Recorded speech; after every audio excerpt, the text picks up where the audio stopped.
A service of KIBMradio.com, the Internet's home for an all old-time radio.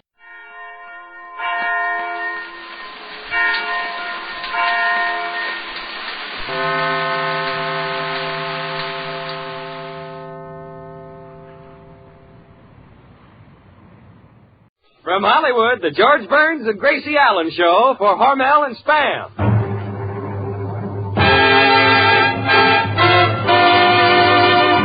George and Gracie.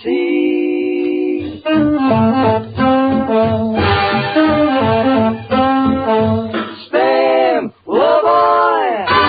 Spam, what joy. George Burns and Gracie Allen on the show where there's orchestra for singing glee with a smooth history. Last but not least, who is Bud Easton?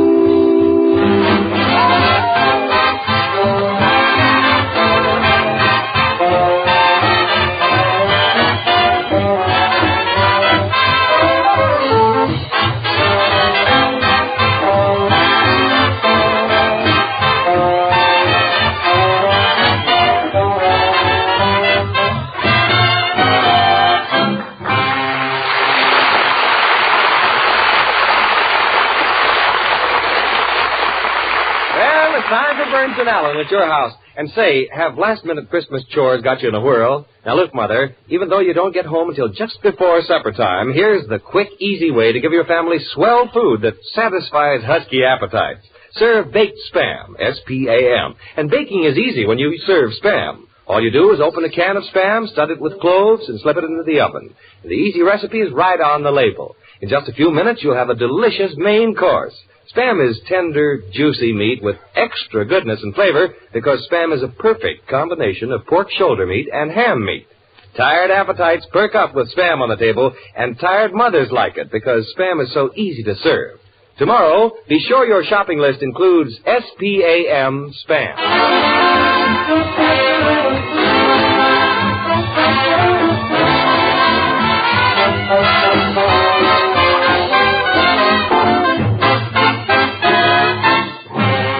Here they are, your two favorite Spam stars, George and Gracie.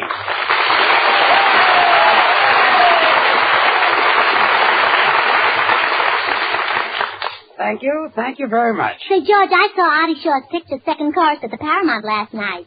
He was great. Really? Fred Astaire was swell. And Paulette Goddard was grand. And can I Bud Easton make love? Wait a minute. Bud Easton wasn't in the picture. Well, he was sitting next to me, if you know what I mean. So you were at the Paramount last night, too, huh, Bud? Yes. How did you like it? Oh, swell. Next week I'm going back to see the picture. Gracie, how was Artie Shaw as an actor? Well, he had plenty of trouble with his lines. Every time he opened his mouth, he stuck his clarinet in it. Some love of that Shaw. I'll bet every time he threw a kiss, Paulette got it. Oh, well, no. Got it? Well, stuff. Judge, I was only fooling. Artie was got great. it. That was a beauty. Yeah. Oh, dear. There was Artie with his arms around Paulette Goddard, and Paulette was looking into his eyes, and Artie looked into Paulette's eyes, and then Fred Astaire kissed her, and Gracie, how did Fred Astaire get into this? Well, he's very fast on his feet, if you know what I mean. Well, I'm not bad either. No? You know, in vaudeville, I used to be Goldie of Goldie Fields and Clyde. No. Say what? Really? And you could tell by that Goddard line that I did the comedy. Yeah. Oh, yeah. I'll show you something right now. You know how Fred Astaire jumps up in the air and clicks his heels 3 times? How many times? 3 times. Yeah? Yeah. Well, I can jump up in the air and click my heels 4 times. Okay. What? Well, how do you like it, Gracie? Swell. You can come down now. Well, anyway, Artie, we've done a lot of kidding, but I hear that you're really great in the picture. Well, thanks a lot, George. I understand you play a romantic kid. Nah, George, those love scenes aren't all that cracked up to be. For example, that scene at the breakfast table where I'm reading a newspaper and Paulette Goddard comes in and kisses me. Every time we did the scene, something went wrong. You know, she kissed me 52 times. Boy, that was awful. Awful? What was awful about that? I never got a chance to read Little Abner.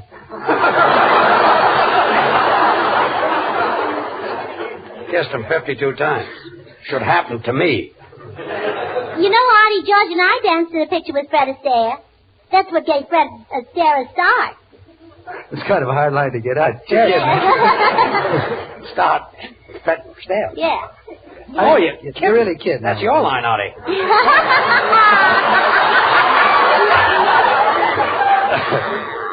No, really. When he saw George dance again, an awful start.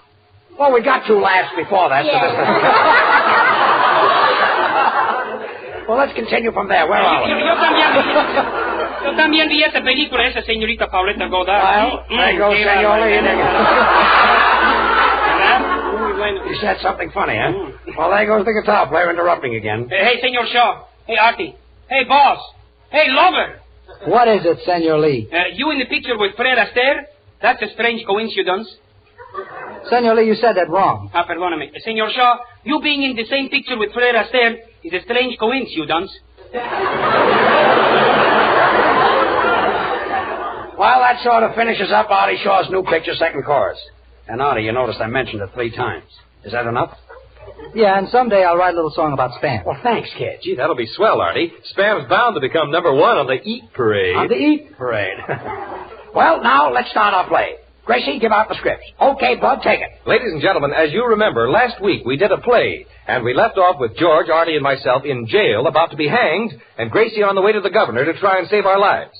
Lights, curtain, music.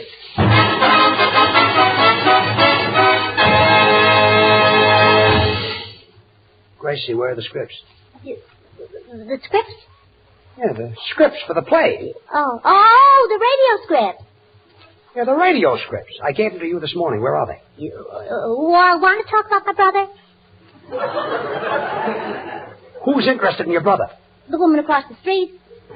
Well, who cares? Her husband. Gracie, we were having lunch at the Brown Derby, and I gave you a package. Where are the scripts? Oh, scripts. Oh, let me see now. No, don't tell me. I left the Brown Derby, and I went into that drugstore, and I put a nickel in the phonograph and played Beat Me Daddy 6 to the bar.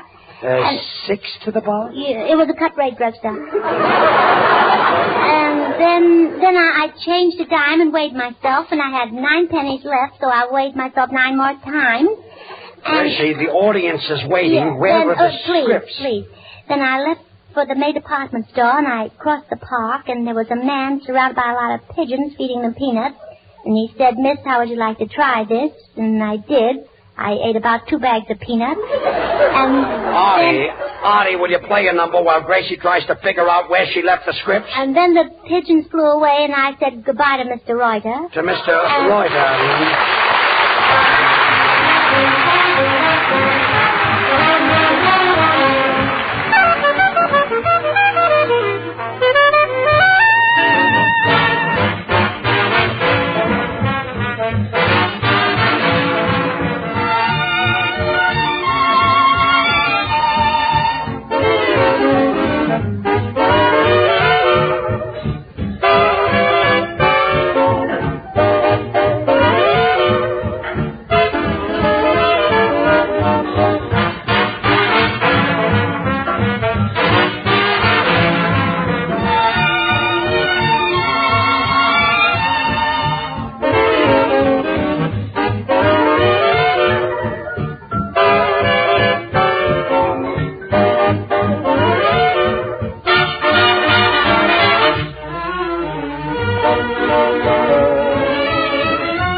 me see. Where did I leave the script? Yeah, the scripts. Oh, I was on my way to the May Company, and I stopped to buy a ticket for the Rose Bowl game. The man said, would you like to sit on the 50-yard line? And I said, no, the chalk would ruin my dress. And then... Gracie, we've got to do a show. Please. And then the man said the tickets for the Rose Bowl were $1 apiece. And $1 apiece? Oh, of course, it was a very small piece. Now, if I can get $200 more, I can buy the rest of the tickets. And then... Gracie, try to remember what you did with the package. The scripts are in it. We're supposed to do a play. Señor Shaw, ¿por qué todas las noches tenemos que tocar Ferenci? Ya estoy cansado de tocar yeah? la misma Tú cosa. vas a hacer lo que yo digo. Yo soy el jeep aquí. What's going on here? Marty, what's your guitar player saying? What's he saying? I'm having enough trouble trying to figure out what I'm saying. What's the argument about, Senor Lee? I do not like the number Ferenci we just played. Every night we play it at the Pandemonium Ballroom. Pandemonium? See. It's Palladium. Oh. Pandemonium is a lot of noise and confusion. East Swing and Sway with Sammy Kaye? Marty, why do you take it from that musician? He's got a diploma from Casaloma. Say, that's cute. Hey, George. Hi. Try Spam and Chili with Rudy Philly. You guys keep it up. Just keep it up and you'll be hitting the road with Papa Jode. See now. So I finally got to the May Company. Oh, you finally got to the May Company. Yeah, and I went to the men's department, and I said, I'd like to get a shirt for George. And the man said, 34 sleeves, and I said, no, 2 will be enough. Gracie, when you got through shopping all day, what did you do with the packages? The packages. Oh, those were all Christmas presents. I took them all down to the post office and mailed them. To the post office? Yes. Well, you must have mailed the scripts with the rest of the packages. Oh, well, let's go down and look for them. Well, certainly. Well, they'll be easy to find on account of all my packages are addressed direct to the exchange department of the May Company. You addressed you addressed all your gifts to the exchange department? Well, yeah, that'll save my friends a lot of trouble after Christmas. Well, come on, everybody. You better come with me to the post office and help me find the scripts. I'll help. I'll help. Mr. Burns, I refuse to help. Who are you? Just a rugged individualist.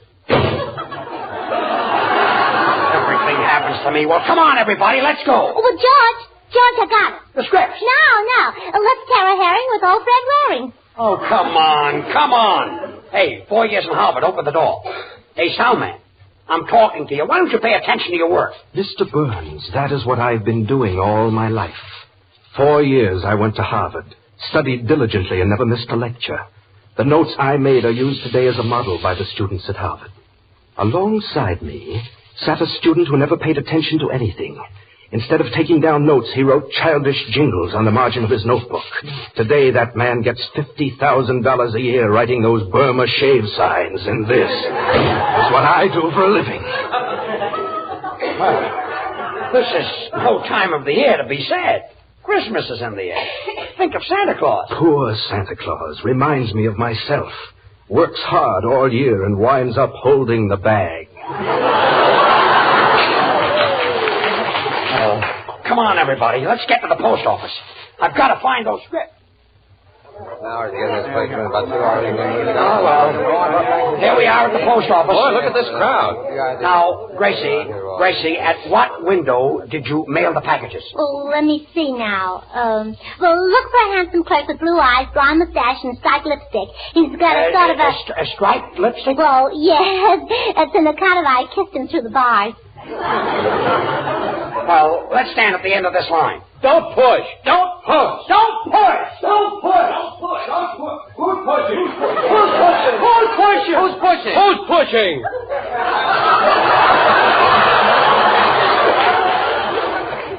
Well, we'll never get to that window. I had to give you the scripts. Hey, George, I know how to get in front of this line. With all these men? Well, yes. Never. Well, just watch me. Look, here comes Teddy Lamar.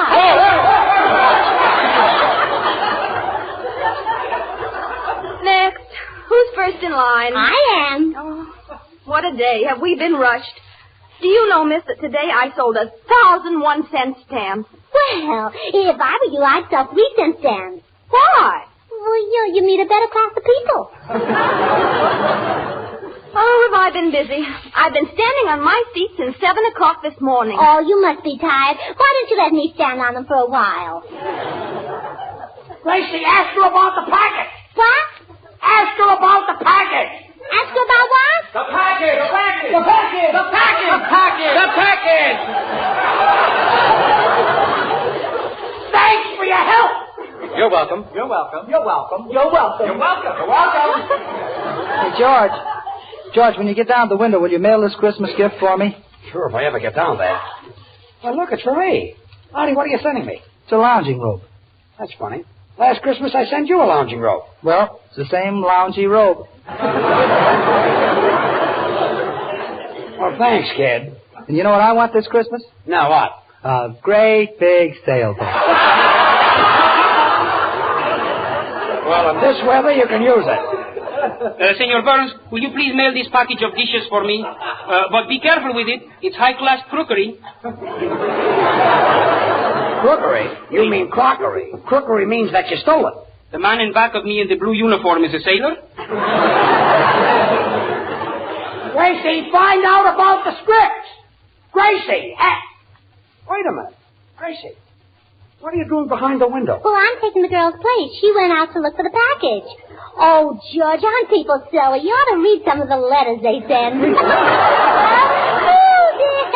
Listen to this one. Dear Santa Claus, please send us a man for Christmas. And if you can't find one, please come yourself. Signed, Brenda and Cubina. Gracie, you mean you're opening the mail? Yeah, isn't it fun? I'm so glad I took a place. You know, you can be held for a thing like that. Well, who do you think the man with his arms around me is? A sailor? Ooh, by the way, it is. Gracie, the package. We've got Oh, look, isn't this a sad letter? Dear Santa Claus, we've been waiting for you for a long, long time, but you never come to visit us. If you don't come this year, what will I tell the children? Signed, Mrs. Santa Claus. Gracie, you've got to find the script.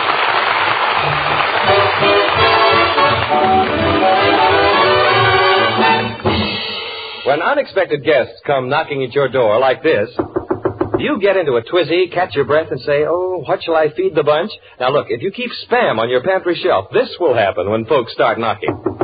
You'll go right to the door, open it up, and say, come on in. You'll never worry about each. You'll have plenty of time to visit because you'll ask to be excused and go out into the kitchen like this.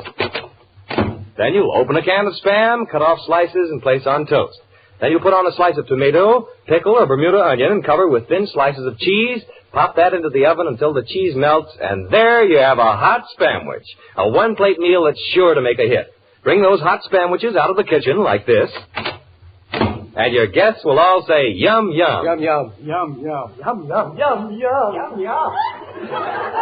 The meaty flavor, the taste-tempting goodness of Spam is something folks really get hungry for. When friends drop in this holiday season, serve them a hot Spamwich. Or serve Spam cold, or fried, or baked. The easy recipes are right on the label. Fussy appetites like Spam because it's different. A perfect combination of sweet, juicy pork shoulder meat and tender, tasty ham meat. That's why Spam has extra goodness, extra flavor. To be sure of getting the real thing, always look for this sentence on the Spam label, pork shoulder meat with ham meat added. Tomorrow, say to your food dealer, I want Spam. You can serve it dozens of ways. Isn't that right, Smoothies? Slice it, dice it, fry it, bake it, cold or hot, Spam hits a spot.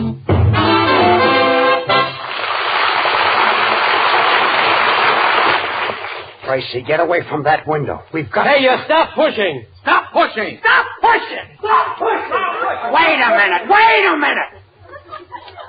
We did that. We did that! Quiet! Well, who's next? Gracie, will you come out from behind that stamp window? We've got to find the script. Say, sourpuss, get back in line. Miss, can I have a 1-cent stamp? Well, we've got a 1-cent stamp if you really want it. But if I were you, I'd take one of our 6-cent stamps. They're a little more expensive, but they'll last longer. And they're washable. And besides that, they look very pretty on your tongue. Miss, I'd like a 1-cent stamp. The one that has Lincoln's picture on it. Oh, well, which Lincoln do you mean? Henry Fonda or Walt Houston? Never mind. Next time I'll go by train. Well, isn't that a silly man? Next. And what can I do for you, sir? Remember me? I'm George Burns. George Burns? Oh, weren't you in vaudeville? Yeah, we played together at the DeKalb in Brooklyn. Well, didn't you work with a very beautiful girl? Yes, and that happens to be you. Oh, well, imagine running into me. It certainly is a small world. Gracie, what about the script? Hey, miss, Come out get back in line. Oh, what can I do for you, madam? I hope I'm not too late, miss. Can I catch the China Clipper? Well, you might be able to if you put another feather in your hat. Look, Gracie, what about the script? Will you come Get back in line. Listen here. Get back in line. Well... Look, miss, I've been writing with one of your pens, and I've got a handful of ink. A handful of ink? Well, thanks for telling me. You may keep it for your honesty. Gracie, what about the script? Get back in line. Look, I'm not getting back in line. Attaboy, George. You stay out of this. Anybody that talks that way to George Burns gets a punch in the nose. You know who I am? No, who are you? I'm the vice president of the Hormel Company, makers of Spam. You know who I am? No. Thank goodness.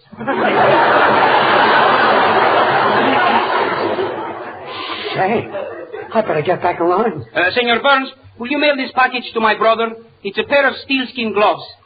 It's not steel skin. It's not steel, it's seal. Steel. No, seal. Look, what has a flat head, small eyes, a mustache, and a beautiful fur coat? My brother's wife. Look, senor, I've got my own troubles, Gracie. We've got to find our scripts. Hey, George, I got it. The scripts? No. Let's have sandwiches and tea with Fibber McGee. Oh, go away. George, how'd you make out? Well, I certainly got a lot of help out of you, Artie. Where have you been? What a madhouse this post office is. I sat down at that long table over there, and before I knew it, I was weighed, stamped, and airmailed special to Pomona. Now, look, I've got to do something. Well, George, your troubles are over. Here comes the superintendent, and he's got my package under his arm. No. Before I give it to you, miss, you'll have to answer a few questions. Now, what's your name? Gracie T. Allen. What are all those T's for? Well, when my daddy first saw me, he said... Look, mister, can we have the package now? Just a moment now. Miss, can you identify yourself? Well, certainly. Where's my handbag? Right here, Gracie. Oh, wait till I look in the mirror.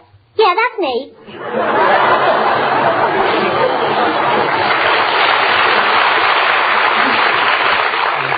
I can't stand it. This is awful. Well, never mind. Here's your package. Well, thanks.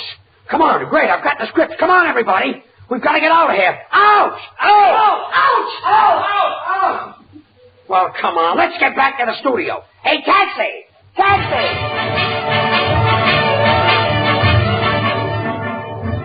And so tonight, ladies and gentlemen, we bring you the second episode of Gracie Allen's dynamic play.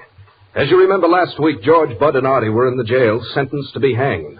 And Gracie was on her way back from the governor's offices, where she'd been making a plea for their lives. The scene opens with the boys anxiously pacing their cell as Gracie arrives. Well, this is simply awful. Oh, she's been away for hours. Never get over it. Oh, boys, I've got some terrible news for you. You mean we're going to the gas chamber? Worse than that. We're going to be hanged? Worse than that. Electrocuted? No, worse than that. Well, what can be worse than that? I left the scripts in the taxi. Oh.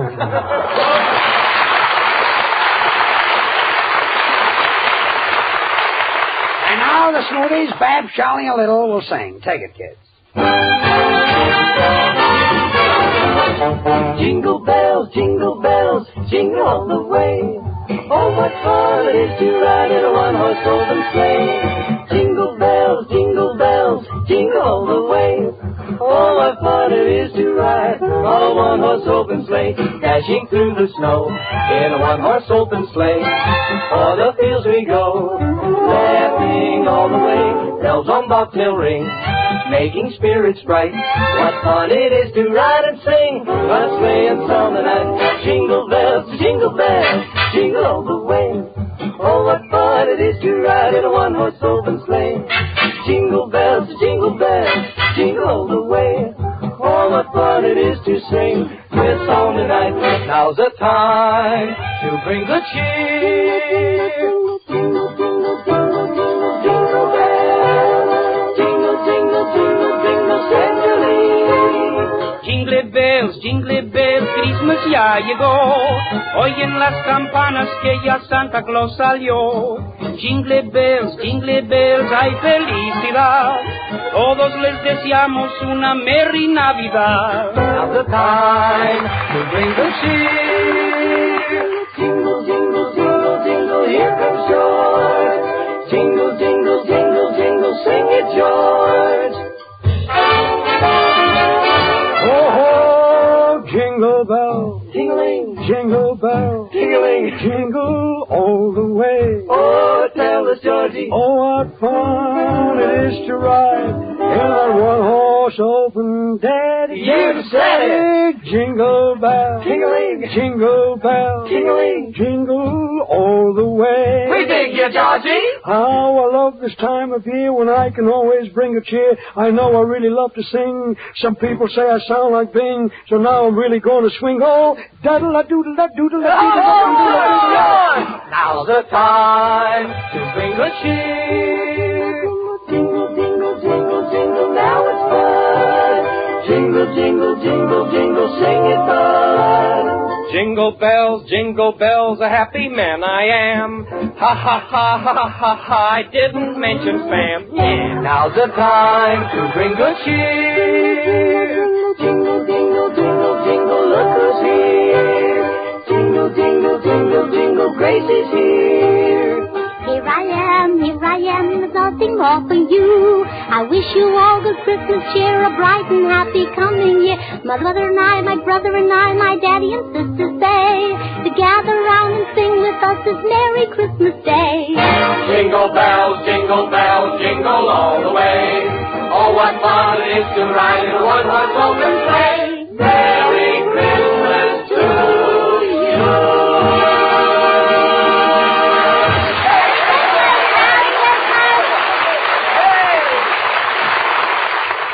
Every day, more and more families discover that Spam solves mealtime problems quickly. Originated by Hormel, Spam has become the most popular meat item brought out in a generation. Spam is tender, juicy meat with a taste and a flavor all its own. Fry golden brown slices for breakfast. Serve Spam cold for lunch, just as it comes from the can. To bake Spam for dinner. Look for the easy recipes on the label. If you haven't yet tried Spam, now's the time. You're really missing something extra good. Tomorrow, ask your food dealer for SPAM Spam. Thanks, Bud. Well, Gracie, say goodnight. Well, good night. Say, George, I just thought of a riddle. Riddle? What is it? What did the governor of North Carolina say to the governor of South Carolina? What did he say? Merry Christmas. Good night, all. Have you tried Hormel chili con carne? Even those who think they don't like chili do like chili con carne the way Hormel makes it because it's different and everybody likes it. Double your money back if you don't like it. Try Hormel chili con carne tomorrow. Join us again next week for Burns and Allen with Artie Shaw and his orchestra and the Smoothies. This is Bud Heaston speaking for Hormel and Spam, reminding you that Spam hits the spot. This is the National Broadcasting Company.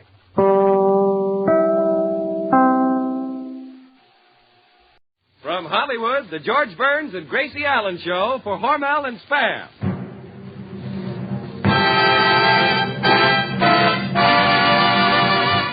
George and Gracie.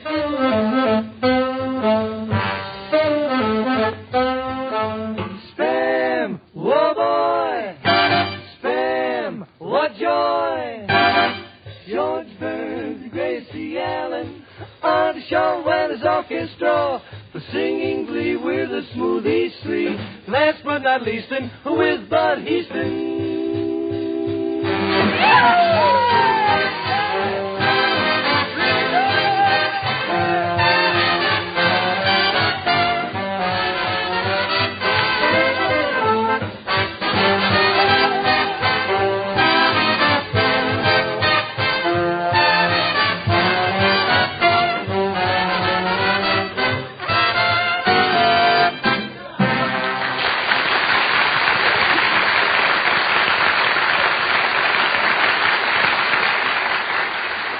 Well, it's Monday night, the 13th. But there's really nothing unlucky about it because Burns and Allen bring you plenty of fun to your house. Say, ladies, if you want to have good luck with tomorrow night's dinner, serve baked Spam. There's a delicious main course, easy to fix. Spam is tender, taste-tempting meat that comes in a can. All you have to do is open the can, take out the Spam, score, and stud with cloves, and place in a shallow baking dish. Put it in the oven and baste with a little pineapple juice or a delicious sauce, which is described for you on the Spam can label. In just a few minutes, you'll set before your family a piping hot surprise full of downright goodness and flavor. Extra goodness, ladies, because Spam is a perfect combination of sweet, juicy pork shoulder meat and tender ham. Have a Spam bake tomorrow. Just remember to say to your food dealer, I want Spam.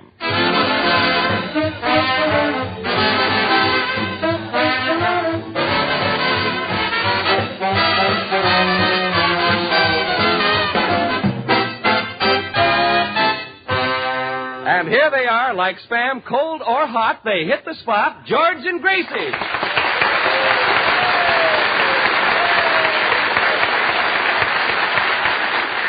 Thank you. Gracie, say hello. Oh, hello. Well, Gracie, if you happen to read my name on the society page one of these days, don't be surprised. What'd you say, George? I say, if you happen to read my name on the society page one of these days, don't be surprised. Oh, no, I won't be. Well, there's no reason why you shouldn't right be. Right there inside. all the time, but well, I didn't say George. You know, it's very hard to see when you're looking up. Yeah. Have to look down. Yes. You know, George, only yesterday I was saying to my sister Bessie, what has Cornelius Vanderbilt got that George hasn't got? He's got position, he's got friends, he's got money, he's got culture. Me? No, Cornelius Vanderbilt. Oh. But my sister Bessie says I still think he's a lowbrow. Cornelius Vanderbilt? No, you.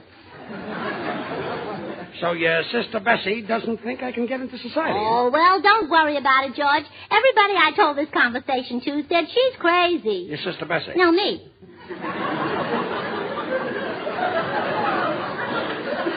Well, anyway, Gracie, the reason I said that you would see my name on the society page was because last night I went out you with did. Well, last night I went to the Palladium Ballroom where Artie Shaw is working. Yes. And as I came in, the band was playing Jeannie with the light gray hair. So I checked my Just coat. a minute. And Jeannie with the light gray hair? yes, so I checked my coat. Gracie, and then it's Jeannie with the light brown hair. Yeah, I know, but she turned gray from overwork.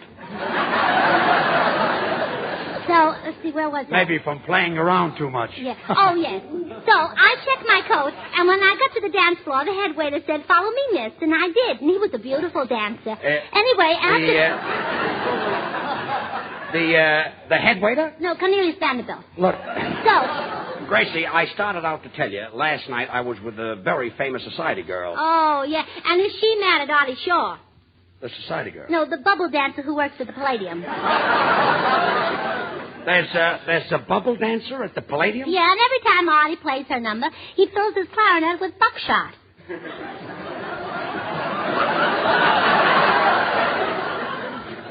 With buckshot? Yeah, and that way he plays fantasy and pops the bubbles at the same time. Pops the bubbles at the same time? Yeah. Boy, oh boy, I wish I were there last night. Why, Bud, I'm surprised at you. I can't help it, George. I'm just crazy about fantasy. This Bud is really a musical genius. He is. Say, did you know that Bud plays all the popular songs with one hand? Well, what does he do with the other hand? Drops in the nickels. Anyway, last night I was out with this society girl. Oh, who cares? As I was saying before I was rudely interrupted, and if it happens again, a certain guy is going to get fired. Last night I was out with... Look, it might interest you to know that there's a certain clarinet player that you can't bully because he doesn't have to take that kind of talk. Who? You? No, Benny Goodman. Very funny, Artie. A big scream. Artie, that's a fine thing to say to George after the hundreds of nice things he's done for you. Hundreds of nice things. What's he ever done? Yeah, George, name one. Name one? How about the time... Yeah, Artie, how about that time? What time? Yeah, George, what time? When I first found him. What was he? Yeah, Artie, what are you going to say to that? Nothing. Well, that may be true. But, George, you've got a lot of nerve saying Artie was nothing. I said Artie was nothing? Oh, please, George, once is enough. Wait a minute. Who does George think he is? Yeah, George, who do you think you are? This is stupid. Please, Artie, you can't say George is stupid. What? Well, he is stupid. You're nothing. Yeah, you're nothing. You're nothing. Oh, yeah, please, you're Please, nothing. boy, please. What's the argument about? Well, he said I was nothing. He said I was nothing. Oh, aren't you two boys ashamed of yourselves arguing over nothing? Come on, boys. Shake hands and make up. Well, against my will. All right, Ollie. I guess it was my fault. Yeah, well, it's against my will, too. And it was my fault, I guess. After all, you have done a lot of nice things. You have done a lot of nice things for me. Anyway. Name one. Yeah, name one. Oh, quiet! This is going too far. You people are just jealous because I'm stepping into society. Yes, George, I think it's great. Wonderful, marvelous, delightful. Society? No, spam. Look, will you stop? This girl is coming up here tonight, and I'm trying to tell you Pero that ¿de qué it's se very trata de la important ¿Por qué no me that- dijeron de la sociedad? Yo sé mucho de esas cosas, hombre. Well, Nada más. now it's the guitar player. Senor Lee, why are you butting in? Senor Burns, this society girl, this debutante. Debutante? See, is she pretty like that movie star Catherine Hartburn? Heartburn? It's Hepburn. Hartburn. Hepburn. Do you know the Philadelphia story? Is it clean? What an ignoramus. I'll bet he can't even spell his own name. I can't so spell my own name. Well, let me hear you do it. What? From memory? Gracie, I don't think that was so funny. Well, neither do I. Well, what are you laughing at? Well, my brother Willie's letter. He's the one who's been drafted, you know. Oh, yes, he just joined the army, Willie. Yeah, well, here's the letter. Dear Mother, Dad, Gracie, and Mr. Faversham. Who is Mr. Faversham? Well, that's the mailman. He always reads the letters first. Well, that stands to reason. Thanks very much for the birthday turkey you sent me. My tent mates and I lit the 21 candles, and we really had a wonderful time. Yesterday I was on... 21 candles on the turkey? Yeah. Yesterday I was on the... Your brother is 21 years old? No, the turkey. Oh, the turkey, Yesterday I was on the target So he range... put 21 lit candles on the turkey? No, under the turkey. Lighted the candles under the turkey? Yeah. Well, how else could he cook it? Well, I never thought of that. I see what you mean. Yesterday I was on the target range with a group... George, what letter is this? An A or a V? Looks more like an R. No, it couldn't be R. His eyes look like G's. What about his eyes? They're very weak. That's why his eyes look like I G's. see. Oh, well. His O's look like M's. His O's look quiet. He was on the target range, yeah. remember? Yesterday I was on the target range with a group of rookies, and I shot for 3 hours. I would have shot longer, but I ran out of rookies. Your brother ought to get a medal for a thing like that. Oh, he did, but not just for that. He's also the only tank in the regiment who doesn't need armor. That's a nice kid. He probably parts his hair with a corkscrew. Yeah, well, so does my brother. I was going to say corkscrew. Yeah. I should have said it. Yeah. Got a big laugh. Well, say it. Thanks. You see, you don't have to write for me. No, I just make a mistake, and what a wow. Well, anyway, more letters. Yes. Thanks for the picture of Daddy you sent me to wear next to my heart. I had a little difficulty at first, but now I slip the picture inside of my woolen underwear and then climb in with it. He climbs in with it? Yes. It's a full-length picture. I see what you mean, yes. Even so, I had to cut the feet off the picture, as Daddy is 5 inches taller than I am, and I look silly being that far off the ground. Signed, Willie. That's the finish of the letter. Yes. Good. P.S. I've got 3 marvelous tent mates, but one thing seems to be lacking. We haven't got a tent. Well, I've heard everything. Well, that's plenty, Gracie. Now this movie, Dad, Charlie, and Little was saying there'll be some changes made, and I wouldn't be a bit surprised if Senor Lee would chime in. For there's a change in the weather, there's a change in the sea. From now on, there'll be a change in me. My walk will be different by talking my name. Nothing about me, honey, is gonna be the same. I'm gonna change my way of living, honey, if that ain't enough. Then I'll change the way I strut my stuff, 'cause no some changes made today. Honey, there'll be some changes made today. For there's a change en el clima, there's a change en el mar. También cambiamos nuestro modo de amar. Y si tú lo quieres, me cambio también. Buenas noches, cucaracha. Yo lo que yo te digo, no te quiero mentir. Voy a cambiar mi modo de vivir. Entonces es cuando tú me vas a amar.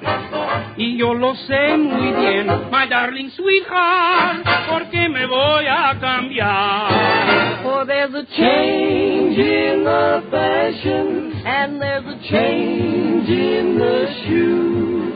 There's a new way people get the blues. I must make changes from old to new. I must do things the way the others do. I'm gonna change by tomorrow. I'll make my changes today. 'Cause I must have lots of lovin'. Ooh, I gotta have it or I'll fade away. Just hold your horses, lover boy is on his way. There'll be some changes made. Oh, there's a change in the weather, there's a change in the sea. From now on, there'll be a change in me. My walk will be different, my talk and my name. There'll be some changes made today. Oh, dame mi sombrero ya y tócame el rancho grande.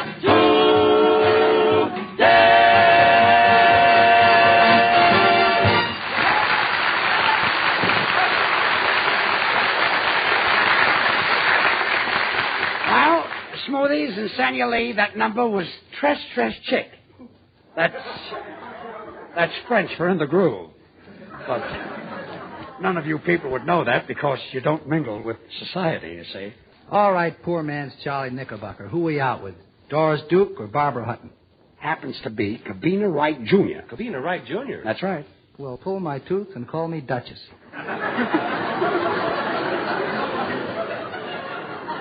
Well, wise guy, she's coming up here tonight, and I'm taking her out right after the broadcast. Say, George, if you want to make an impression, rent a butler and have the butler come in and... hire a butler. Rent a butler, did you say? Yeah.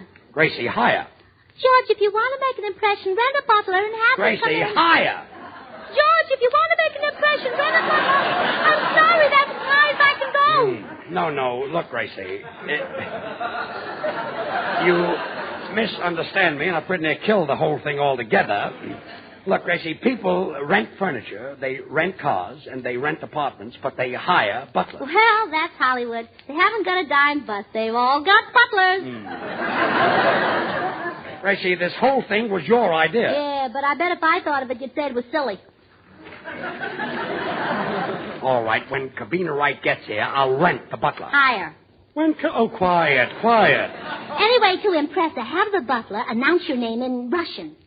In Russian? Yeah, you'll be a much bigger name that way. Well, I've had enough. I've had enough? Oh, that's pretty. But personally, I like Rachmaninoff. Look, Gracie, when she gets here, will you try and conceal your absurdity? No, that thing's showing again. Yeah, it's a little bit on the bias. It's showing just a little bit. Senor Burns, if you want to make an impression on her, why don't you buy a racehorse like Saw Biscuit? Saw biscuit? See. You mean sea biscuit? Saw. Sea. Saw. Sea. Saw. Sea. Let me off. I'm getting dizzy. Senor Lee, this goes for you, Gracie, and everybody else here. Tonight, I don't want any wisecracks. Oh, leave it to me, George. Now, listen. As soon as she comes in, I'll say, ladies and gentlemen, have you tried Spam? Spam? Spam? Yeah. Now, what's your language? It's spam. Well, I say, what's your language? When the line comes in. Yeah, okay. Now, it's, what's this now? It's unadulterated porcine clavicle with ham meat added. How do you like that? Oh, well, that's fine. That's very now, good, Jeff. Frigid or torrid, it strikes a responsive chord. Good and ritzy, huh? That'll help a whole lot. But society people don't talk that way. They have charm. They have culture. They're natural. Why, they hardly open their mouths when they speak. As a matter of fact, Bud, a big mouth shows lack of breeding. Isn't that right, Gracie? Oh, don't ask me. I wouldn't know.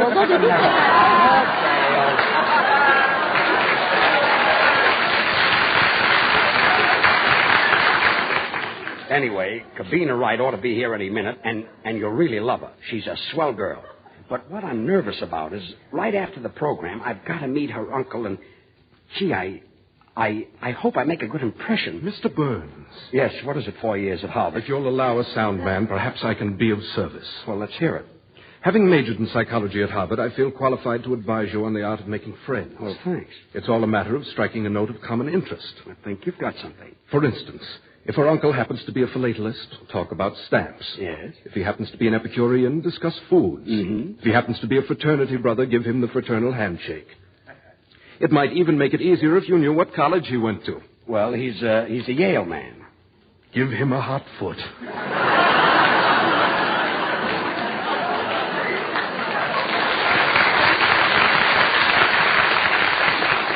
Well, thanks for your help, Soundman. When Cubina gets here, I wish I could think of a novel way to impress her, but I can't. I can. Of course, I could have the boys give her a fanfare. Well, of course, if my uncle were here, he and I could do something together, but he isn't here, so I guess I'll have to do something by myself She again. comes in, we can roll out My a uncle. carpet. You know, he's the one who sees with his thumb. No, my uncle. that wouldn't You know do. that, George? My What uncle sees with his thumb. It would be a lot of good people idea, don't believe though, that. He sees to have with her, his thumb, when but she he comes does. in, I'll just See, my walk uncle up to wouldn't her and believe say, it. If he hello, hadn't Cubina. seen it with his own thumb. How was things? You see, my thumb, Nice day my today. uncle, with his thumb, he sees his thumb, my uncle. Sees. With my... With his thumb. Yeah, my uncle. Your uncle? Yeah. Your uncle sees with his thumb? Yeah, he sees if the soup is hot. He sees if the soup is hot. Now, Artie Shaw, his clarinet orchestra, put some original touches to the old spiritual, Nobody Knows the Trouble I've Seen.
Say, Bud, do you think I'd better call Emily Post?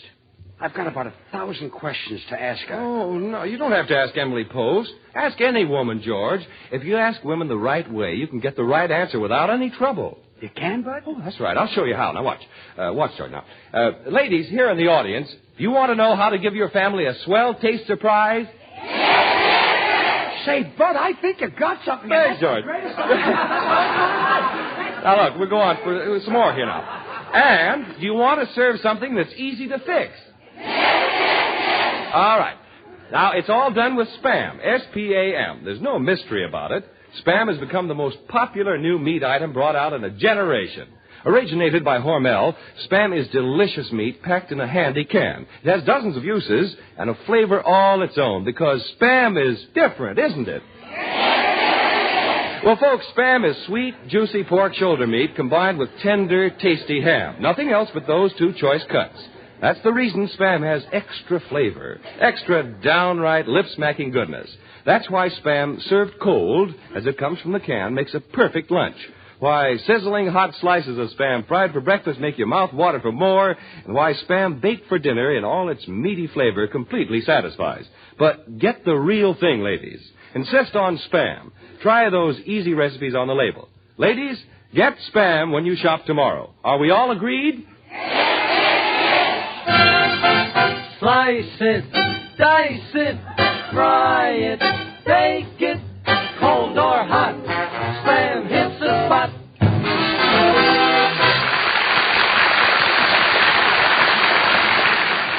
Say, George, if Cubina doesn't show up, I know a beautiful society girl that'll go out with you. You do? Yeah, but first you better call up Gladstone 1131 and see if I'm there. You're a society girl? Well, sure. It takes 4 maids to help me with my milk shower. Your milk shower? Well, sure. You take milk showers? Every day. What's the 4 maids for? To hold the cow over the tub.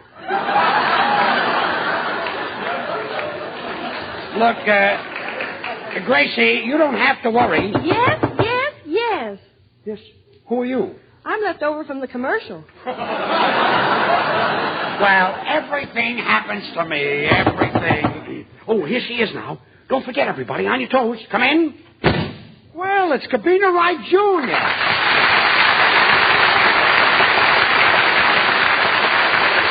Well, how are you, Cubina? I'm so glad to see you. Fine, George, and I'm very glad to see you. Well, look, George. She talks with her mouth open. You told me society girls only talk like this. Quiet. Gracie, this is Cubina Wright. Now, George, don't forget Junior. No, I want to meet him, too. And, Cubina, this is Artie Shaw, our musical director. How do you do? Miss Wright, this is a pleasure. The charm of your presence exceeds even the flattering reports that preceded you. Boy, am I corny. You can say that again, brother. Cubina, you'll have to forgive Mr. Shaw. You see, as the saying goes, he's a little bit off the cob. Oh, look who's talking. Oh, she's got a wonderful sense of humor. Say, Cubina, I thought you lived in New York. Well, I do. You see, my being here is purely an accident. Well, so is mine. My mother expected a boy.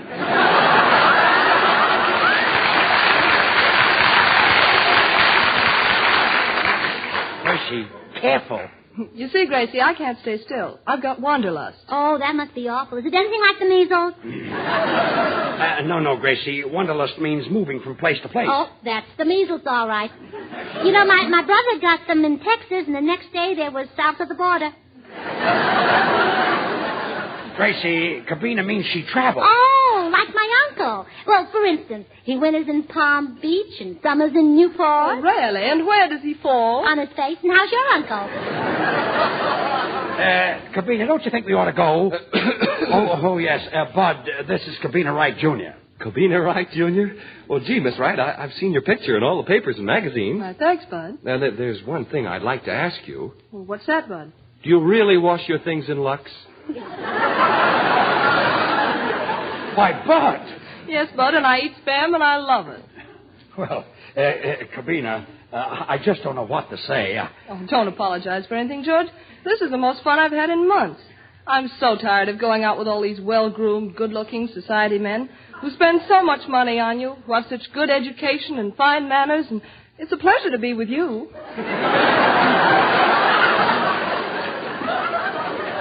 Why, Cubina. Oh, please, Cubina, you're turning George's head. And if you turn it any more, he'll have to stand behind his back to shave himself. You follow me, George? Yes, I follow you. Well, you better stop or I'll call the cops. All right, I've stopped. George, what I said may not have sounded right, but what I meant was, I like a man I can make something of, a man I can mold. Well, then, George is your man because you'll find him very moldy, and Never mind. Gracie, I wish you'd be quiet. This girl means something to me. Well, come on, Cubina. Hey, Senor Burns. What is it, Senor Lee? I would like to go out with that Carbona. Carbona? See, she's really from society. She's a member of the 300.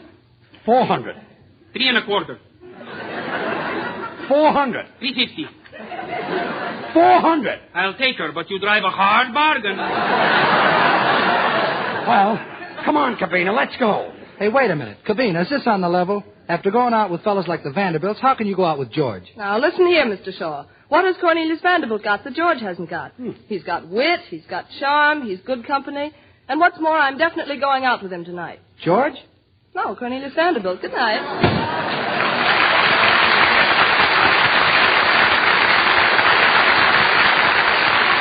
Well, Artie, you fixed it. That was a lot of wise cracks. Yeah, with all those wise cracks. Yes, all those silly things. Yeah. And, Gracie, don't you start again and don't help me with all this talk. Yeah, Artie, we've I've had enough listened to you for years. Artie, you've got Now, a lot let of me tell nerve. you It's fellows something. like you that make fellows like All you. right, quiet.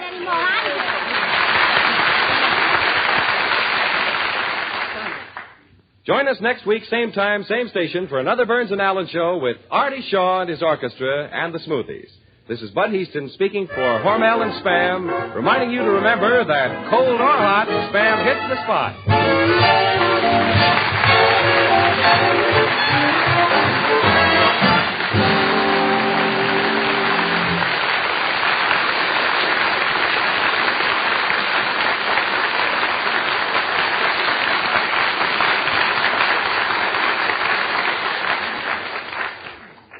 Have you tried Hormel chili con carne? Even those who think they don't like chili do like chili con carne the way Hormel makes it because it's different and everybody likes it. Double your money back if you don't like it. Try Hormel chili con carne tomorrow. This is the National Broadcasting Company. From Hollywood, the George Burns and Gracie Allen Show for Hormel and Spam.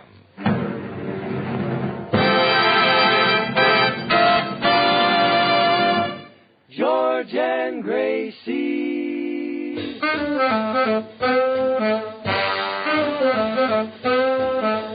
Spam, whoa boy.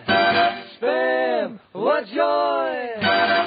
George Burns and Gracie Allen on the show when his orchestra singing glee with a smoothie sweet. Last but not least, with Bud Heaston.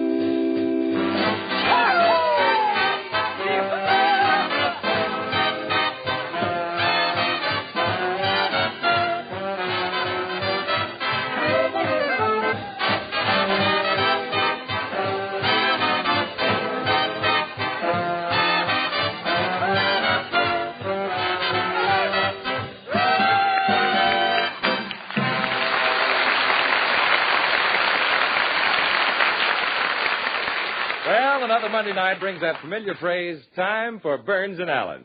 It seems to me there's another familiar statement that says, you'll never know until you try it. And friends, you'll never know how downright delicious Spam is until you use this grand-tasting meat that comes in a handy can. Spam has dozens of uses, and a good way to introduce your family to this tender meat is to fry slices for breakfast. Just open the can, cut off slices of Spam, and pop in a hot pan. One bite of Spam's sweet, juicy goodness and meaty flavor will convince you that Spam will be served often at your house. So when your food dealer says, what'll it be today, ma'am? You just say S-P-A-M, Spam.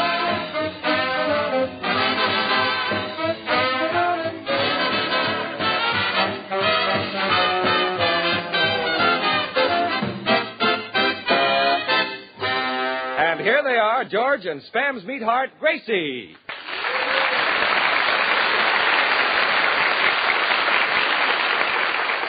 Thank you. Well, Gracie, here it is Monday night again. Doesn't time fly? Fine, thank you. And how are you? Wait a minute, Gracie. What are you doing? I'm knitting. Yeah, but what are you knitting? Oh, something. I love to knit. I'd rather knit than not. You'd rather knit than not? Yeah, and then again, there are some people who'd rather not be knitting than be knitting nothing. Yeah, but what is this thing you're making? Oh, a little thing for my brother Willie. He's the one who's at March Field. He's in the Army, you know. Yes, I know he's in the Army, but what is it? It's just like the Navy, but without water. Well, thanks very much. Well, can I believe my eyes? Is that George Burns in a new suit, new shoes, and spats? Yes, it happens to be George Burns. Burnsy, it isn't because of that society dad, Cubina Wright Jr., who was up here last week, is it? No, it isn't. Well, there are only two reasons to be dressed that way. You're either in love or an end man in a minstrel show. Look, Artie, I just as soon you stick to your music. Yeah, Artie, you've got a lot of nerve making fun of George's clothes. Oh, he's just sensitive. Well, you'd be sensitive, too, if you looked as bad as George does. Now, you stay out of this. Yeah, Artie, you heard him. Stay out of this. Are you cracked? Cracked? Cracked? Wait a minute, I'll ask him. George, are you cracked? I must be going out of my mind. Well, George, don't admit it. Make him prove it. Oh, quiet. How did this thing start? Well, don't you remember you asked me what I was doing, and I said I was knitting nutting. Oh, yes, for your brother Willie. Yeah, he's in the Army, you know. I know. Oh, I love to knit. I do a lot of knitting. I'll never forget, I knitted a bathing suit for my uncle, and I made it out of spinach, and Uncle looked so nice in it, he said... Just a minute. You knitted a bathing suit out of spinach? Well, yeah, and that way he doesn't have to go to the beach to lie around in the sand. Say, Gracie, is there anything that's impossible for you to do? No, but when the thing's impossible, it's harder for me. Look, are you trying to make me an imbecile? No, I'm making the sweater, but when I'm finished, I'll be glad to make you one. How do I get into these things? Oh, easy. They just button up the front. Oh, quiet. Oh, say, hey, George, look, your underwear is hanging over your shoes. Bud, that happens to be spats. Spats? Yeah. Well, now, Bud, don't do what Artie did. Don't say that he got dressed up on account of Cubina, because that's how they got into a big fight. Really? It wasn't Artie. It was on account of you. Now, please, George, how can you say that to Bud? He wasn't even here when it happened. All right, so I've got on spats and I'm wearing a new suit and I like it. Well, gee, George, we all like it. Why, that suit makes you look very athletic. Makes you look like you've got pork shoulders with ham meat added. Yes. I look spick and span. Well, Bud, we got it in. Yeah, didn't we? Yes, we did. George, I can't knit. You're tangling my wool. Oh, pardon me. Desde ahora que están hablando de la sociedad, ¿por qué no me preguntan? Yo sé mucho de Yes, esas I know. cosas, nada más que no me That's the preguntan. guitar player. Senor Lee, what is it? Senor Burns, that society girl who came here last week, her family came over on the cauliflower?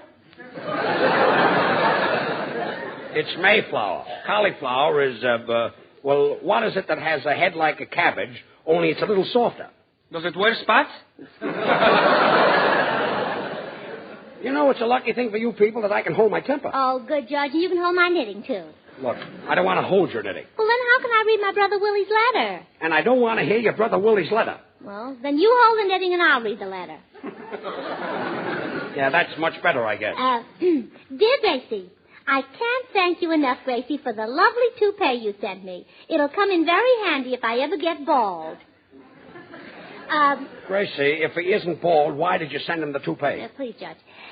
Don't talk while I'm interrupting. Oh. And, Gracie, will you tell Daddy it was a swell idea to have my name tattooed on my chest, as it saves me a lot of talk. Now when a sentry stops me and says, "Who goes there?" all I have to do is unbutton my shirt and show him. And, Gracie, I hate to complain.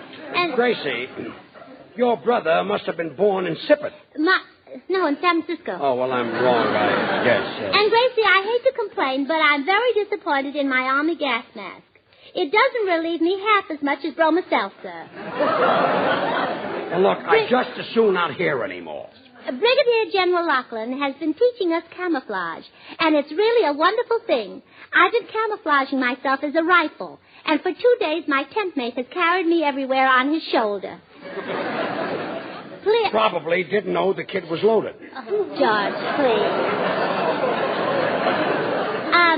I wish you'd laugh long. That's all I've got. George, please. More letters.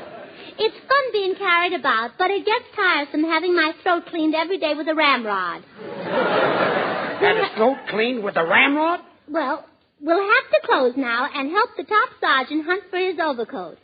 By the way, did it reach you safely? Signed, Brooks. That's all I wanted. Now, Artie Shaw, his clarinet, and his boys will play Canto Caraballi.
George, look, there's nobody listening, and I noticed that you're all dressed up. So between you and my brother Willie's sweater... Yes?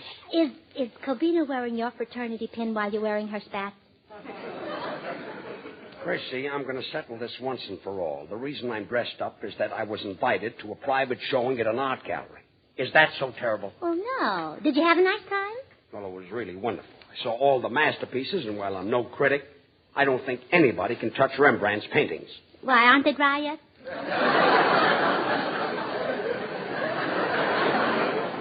Yeah, they're still wet. Anyway, I looked in one room, and there was Whistler's mother and the blue boy. Oh, please, Judge. I'm not interested in scandal. Scandal? Whistler was a painter. Well, I wouldn't care if he were a plumber. You've got no right to talk about his mother. Gracie, you don't understand. I'm talking about James Abbott McNeil Whistler. He painted his mother. Oh, sort of a beauty operator. Yes, a beauty operator. Well, there's a place in Beverly Hills. Yeah. Doing very well. Yeah, I know. Making lots of money there. Yeah. Well, I always say if the shoe fits, wear it. And if it's your mother, paint her. That's what you always say. Hey, what are you two cooking up here? Oh, did you hear? George went to the art gallery with Rembrandt. Quiet, Gracie. Going around with Rembrandt, huh? Did Cubina Wright give you the ear? Stop with those wise don't be so sensitive. Well, George has a right to be sensitive. If you looked as fat as George does, you'd be wait sensitive. Wait a minute. Don't start that again. Yeah, Artie, don't start that again. Oh, quiet. Yes, Mr. Shaw. I went to the art gallery. I saw the works of Rembrandt, Michelangelo, Ginsberg, Da Vinci. Ginsberg? Who's that? Who's that? Happens to be one of the world's greatest painters. And he'll be remembered long after you and Frenesy are forgotten. Gee, George, you must be pretty smart to know about Ginsberg. And, Bud, did you hear George tell how Whistler painted his mother and that George saw her the day before yesterday with Mrs. Blue Boy's son and nobody could touch them because they weren't dry? Bud, did you understand what Gracie said? Well, certainly, George. How Whistler painted his mother and that you saw her the day before yesterday with Mrs. Blue Boy's son, but nobody could touch them because they weren't dry. Bud, that doesn't make sense. It does, too. It does not. Oh, please. Senor Burns, you're right about the Mayflower. I looked it up in the dictionary. It isn't dictionary, it's dictionary. A duck is a silly-looking thing with flat feet. Does it wear spots?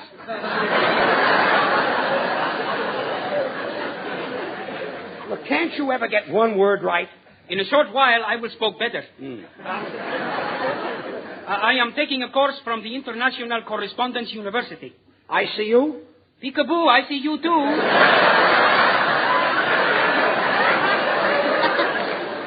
Look, if you people don't stop, I'm going to walk out of here. Oh, And believe me, I'll never come back. George, don't get so excited. I've got a right to be excited. Well, don't get excited. It's bad for your health.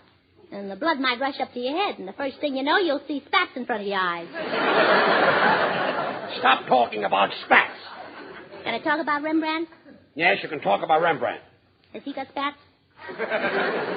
He's been dead for 500 years. Are those his spats? Look, I got dressed up. I went to the art gallery. I happen to love things that are arty. Oh, thanks, George. I love you, too. I had to bring that up. You did? I didn't know you were Artie's father. I didn't mean that. Mr. Burns, if you'll allow a sound man to interrupt. Yes, what is it, 4 years at Harvard? How can you dare talk about art without mentioning the greatest work of all, the Mona Lisa? Oh, I've seen that, and it's really a pip. A pip? A masterpiece. Well, I'm sorry. In her smile, Da Vinci caught the enigma. Well, maybe he slept with his window open. Please. What depth, what beauty. Do you know why the Mona Lisa is smiling? Well, maybe while she was being painted, the brush tickled her. Sound man, do you know why she's smiling? Yes. Being a student of the arts, I can tell what goes on in anybody's mind by the expression on his face. Now take Bud Heaston over there. He's wondering how to get his message over to the millions of people who are not aware of the fact that this is the only meat of its kind that is made of pork shoulder and has ham meat added. Oh, well, that's too easy. That was an easy one. But I'm still not convinced. What's Artie Shaw thinking of? He's thinking of the same thing that I am. Who is Ginsberg? He's a great painter. Well, I can do that. I can read mine. You can? Well, yeah, I'll try it with Bud. Here, George, hold my knitting. Come here, Bud. Well, all right, Gracie. Now, Bud, concentrate. Close your eyes. Very close. All right. Woo. Well, Gracie, that wasn't on my mind. Oh, isn't that silly? I read my own mind.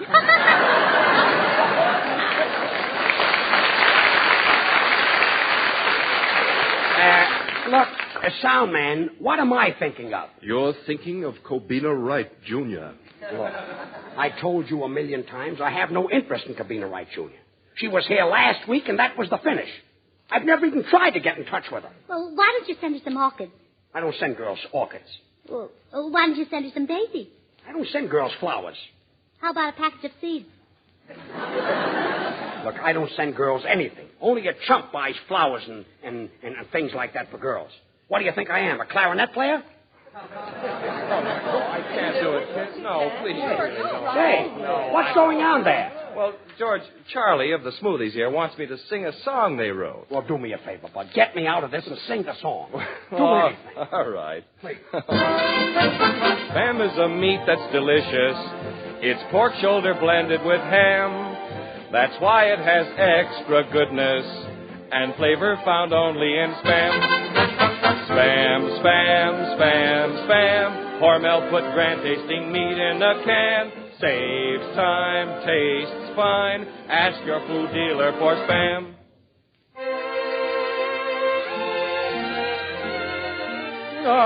Ladies, when you're tired and weary with the daily chores of planning meals, here's a little tip. Get a little old can of ever-loving Spam. Oh, yes, friends. Spam is delicious meat put up in a handy can originated by Hormel. Oh, that Spam is a perfect combination of sweet, juicy pork shoulder with that little old ham meat. And that, yes, that's why Spam is different. Why it has a taste and a flavor all its own. Oh, yes, ladies. And it's so easy to use. Try that Spam. Oh, you'll like the way it saves you time and gives your family grand-tasting meat. But get the real thing, ladies. Ask your food dealer for Spam. Then, instead of worrying about what to serve, you'll start singing. Spam, Spam, Spam, Spam. Hormel put grand-tasting meat in a can. Saves time, saves time. Ask your food dealer for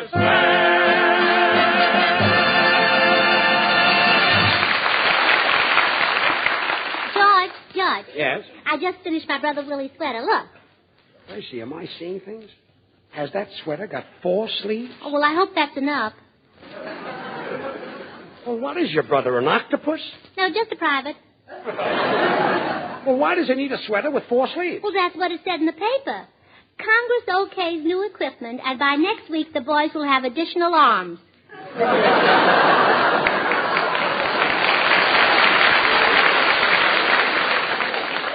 Well, if I were you, I'd add a few more sleeves. Oh, you think so? Come in. Why, Cubina. Well, look, everybody, it's Cubina Wright Jr. Why, Cubina, this is a surprise. Well, George, I'm sorry to intrude now, but I simply had to see you. I just can't accept this mink coat you sent me this morning. A mink coat? A mink coat? Oh, well, Cubina, that couldn't be from George. He said he wouldn't even give you a package of seeds. Please. Cubina, let me explain about the mink coat, you see. You're taking it the wrong way. Well, why don't you take it like my sister Bessie does? She just goes to the Brown Derby, buys a cup of coffee, and takes a mink coat.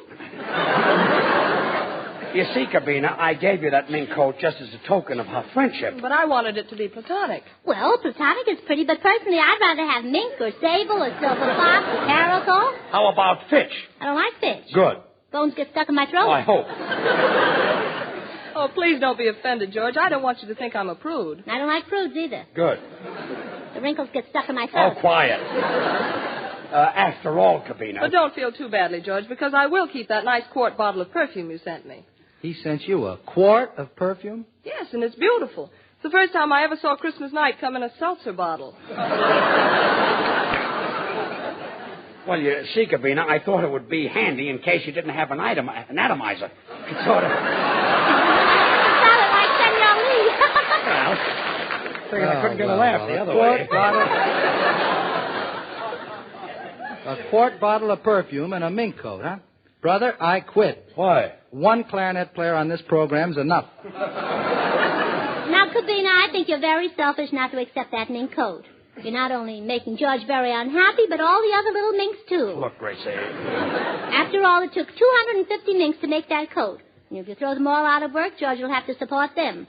He's already got a lot of relatives. Gracie, so I always say... Look, Gracie, how can you talk so much and say so little? Well, that's because I don't open my mouth when I talk. Quiet. And, George, weren't you going to extremes when you put that envelope in the coat pocket saying, enclosed fined $100 for alterations?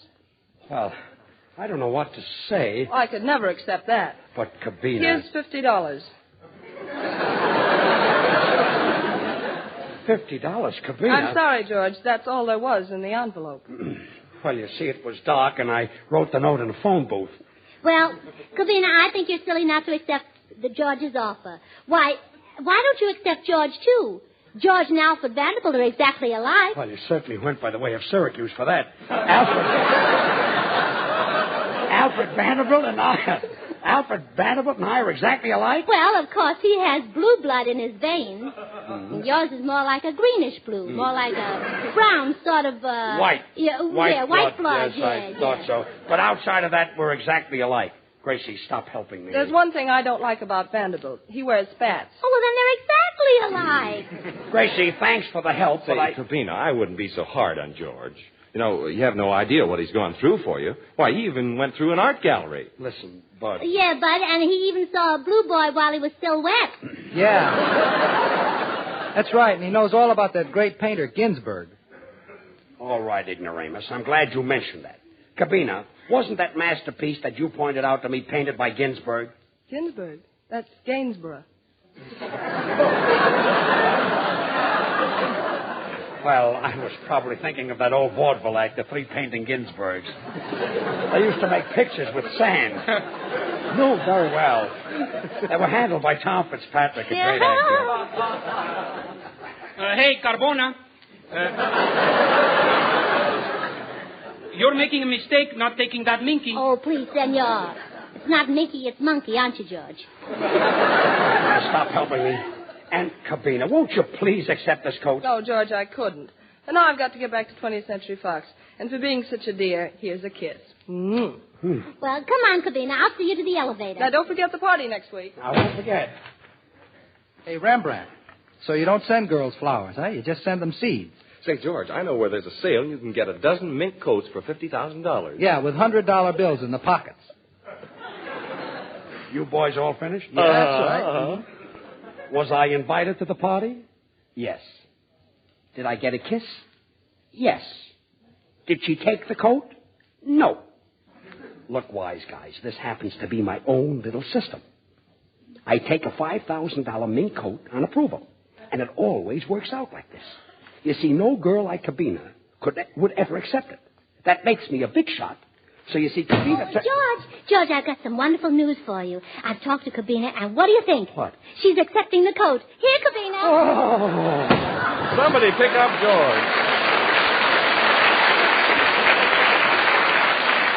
While George is still unconscious, Gracie will sing Accidentally on Purpose.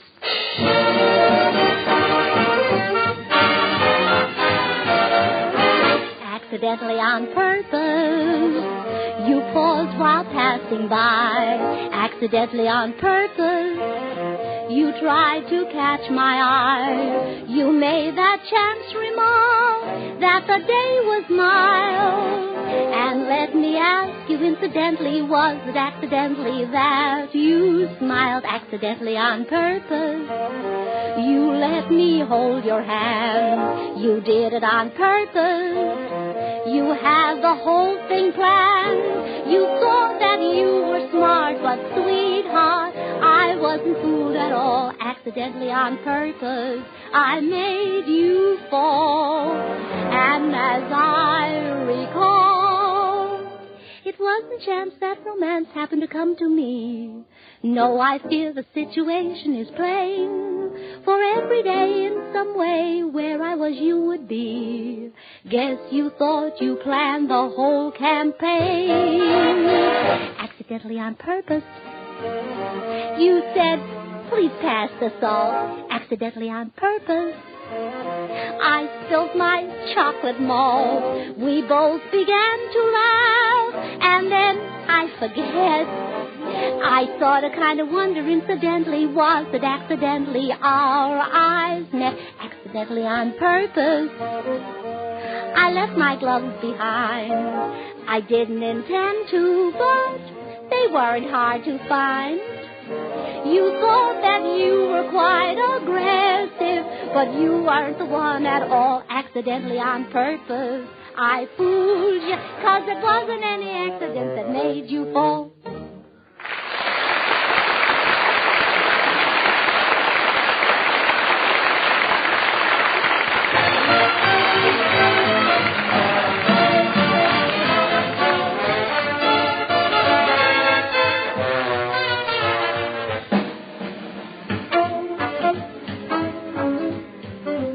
Here's Here's a statement, friends, you can bank on 100%. Whenever the occasion calls for delicious meat at your house, serve Spam. Originated by Hormel, Spam has become one of the country's most popular mealtime aids. This delicious meat in a handy can has extra flavor because Spam by Hormel is a combination of juicy pork shoulder and tender ham cooked by Hormel's own formula to preserve all the natural flavor and tenderness of these choice cuts. You're really missing something good if you haven't yet tried Spam. Ask for Spam when you shop tomorrow. Thanks, Bud. Well, Gracie, say goodnight. Oh, good night. So we're going to Cubina's party next week, huh? Yes, I know I'm going. I've got to get that coat back. It's on approval. No, it's not. It's on Cubina. It is. Now, good night.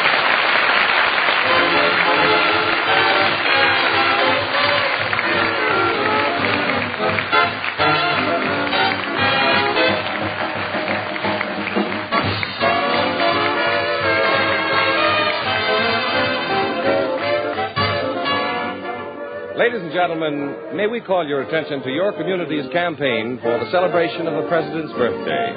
Every dime contributed in this campaign helps to build America's national defense against a cruel disease. And it helps the youngster around your own corner, too. So give a dime or $1 if you can. Fight infantile paralysis.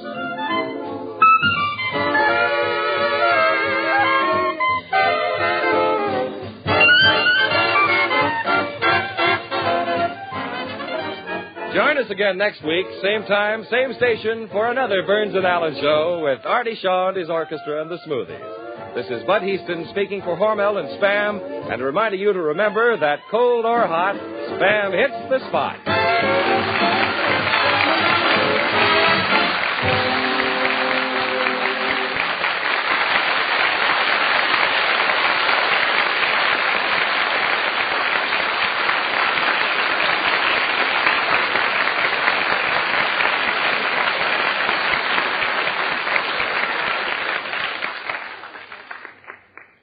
Have you tried Hormel chili con carne? Even those who think they don't like chili do like chili con carne the way Hormel makes it because it's different and everybody likes it.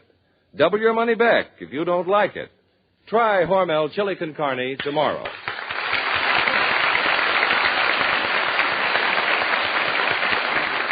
This is the National Broadcasting Company. Spam, oh boy. Spam, what joy. George Burns, Gracie Allen, on the show and his orchestra, for singing glee with a smoothie sweet. Last but not least, with Bud Heaston.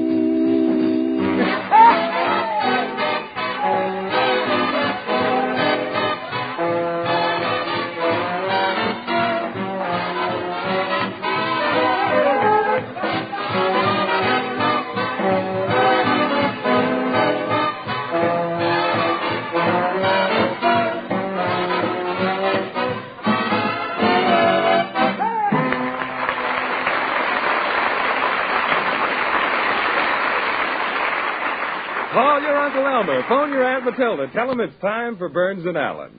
And when you want to fill the chairs around your table in double quick time, tell the family there's baked Spam for dinner. Spam, S-P-A-M, is tender, delicious, easy-to-serve meat. Originated by Hormel, Spam has a flavor and a quality all its own. There's nothing quite like it, nothing that tops its flavor, because Spam is sweet, juicy pork shoulder meat combined with tender, tasty ham. So give your family baked Spam. Just open the can, take out the meat, and bake for a few minutes. The easy directions are right on the label, along with other recipes for serving Spam cold or hot. Millions of families have found Spam delicious meat that's economical and easy to use. Ask your food dealer for S-P-A-M Spam when you shop tomorrow.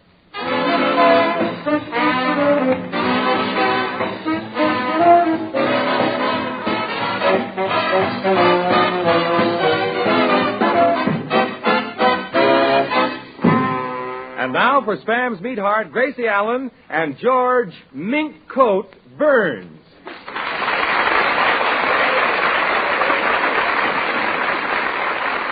Thank you. And, Bud, you can stop being such a comic, and that goes for everybody here. I don't want to hear any more about the mink coat I gave away last week. All right, let's stop talking about it. Good.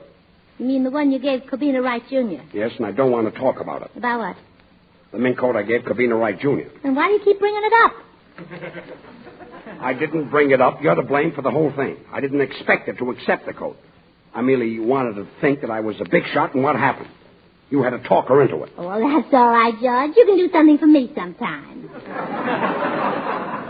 Gracie, you don't understand. Did anybody ever invite you out to dinner knowing that you couldn't accept? Saturday night. Good. The food was delicious. No, did any fella ever say to you, Gracie, let's go out on the balcony and look at the moon, knowing all the time that there was no moon? Yeah, some smart aleck tried that on me once, and boy, did I fall. No moon, huh? No balcony. Well, whether you understand it or not, that was a $5,000 coat, and I've got to get it back. Ah, George, there's no use crying over spilt mink. Spilt mink? Yeah. That's right, George. Cubina Wright Jr. was nice enough to invite us all to her party tonight. If you're going to mope about losing $5,000, you're going to spoil our whole evening. Spoil your whole evening? Well, George always does that. Just 2 weeks ago, we were invited to a lawn party, and George was the only one who came without a lawnmower. And Gracie, just a minute. That's another thing I just as soon forget. Going into a swimming pool with a tuxedo on. Going in? I was pushed in. Yeah, and I'm sorry I did it. You did it? Yeah, you aren't even a good sport, staying at the bottom of the pool sulking. Sulking? I was drowning. Well, that's even worse. Why show off? Nobody else was doing it. Gracie, I can't swim. So what? Why stay at the bottom of the pool? That's nothing to be ashamed at. Ashamed at? Yeah, I see what you mean. I told you I didn't want to talk about it. And that language you used down there was shocking. Gracie, I was at the bottom of the pool. How could you hear what I was saying? I'm a bubble reader. Well, this on top of that $5,000 mink coat certainly puts me in a great mood for Cubina Wright's party tonight. Oh, gee, I can't wait to get there, George. Is Cubina Wright's mother really a leader of the 400? That's right, Bud. Well, just think. A real society party. I wonder if it'll be as exciting as it looks in the magazine ads. Oh, yeah, society is more fun than any place. Yes. What? Well, imagine eating with real community plate silver. But right now I'm thinking of something much more important. A certain young lady is wearing it, and it amounts to a neat little figure. Well, thanks, George, and I didn't even think you noticed my dress. Your dress? And imagine eating Spam between a Vanderbilt and an Astor. Well, it's also good between rye bread and a pickle. It's nice, spicy stuff. Yeah. Look, you're all talking about parties and clothes. Nobody is interested in the mess I'm in. I am, George. Of course, the sleeves are too long, but then again, the pants are too short. But outside of that, I look fine. Yeah. Now, if you can get somebody just to press it, it'll only bag at the knees. And I always say... Never mind what Hello, you always say. Hiya, George. How's the old fur trapper? Fur trapper? Yep. Every time you open your trap, you lose a fur. Look, Frenessy, what should I have given her, a clarinet? George, were you afraid you'd lose Cubina if you didn't give her a mink coat? Leave Cubina out of this. I've got lots of girls, and I can keep my women. Well, I've seen them, brother, and you ain't kidding.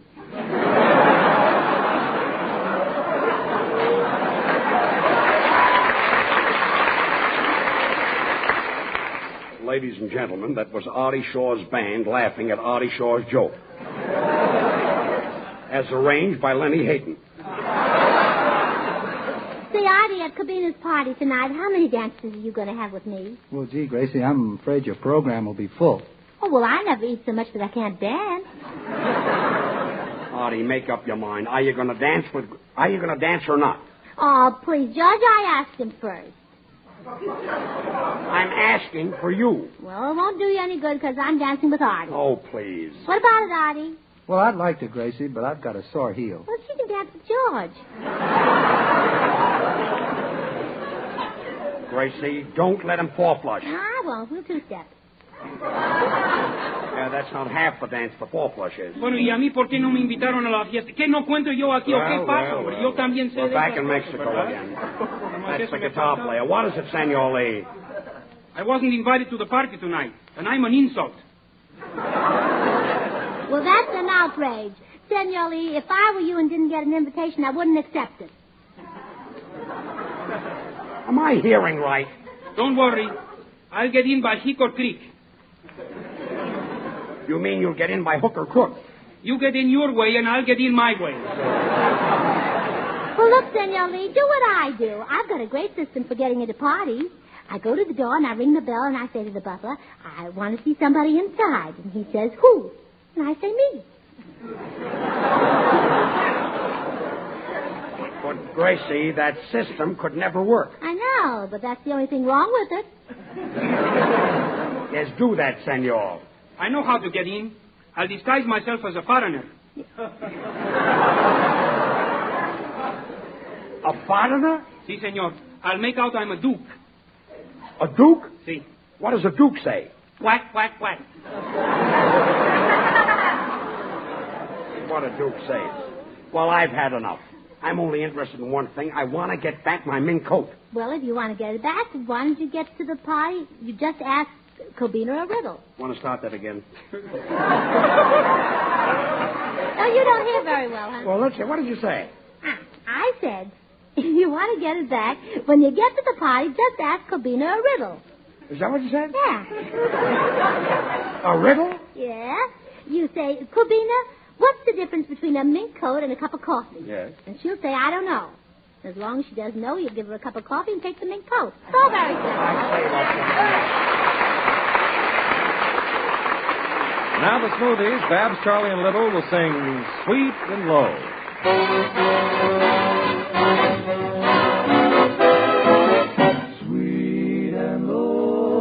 Sweet and low, wind of the western sea. Low, low, breathe and blow, wind of the western sea. Over the rolling waters go, come from the dying moon and blow, blow him again to me. While my little one, while my pretty one sleeps. Low, low, rock about my pretty baby, listen to my lullaby. Sleep and rest, oh, sleep and rest, oh. Father will come to thee soon, here by the light of the moon. Blow, blow, breeze, why don't you blow? Wind of the west, western sea. Over the rolling waters go, come from the dying moon and blow. Blow him again to me, to me, to me. While my little one, while my pretty one sleeps. While baby sleeps.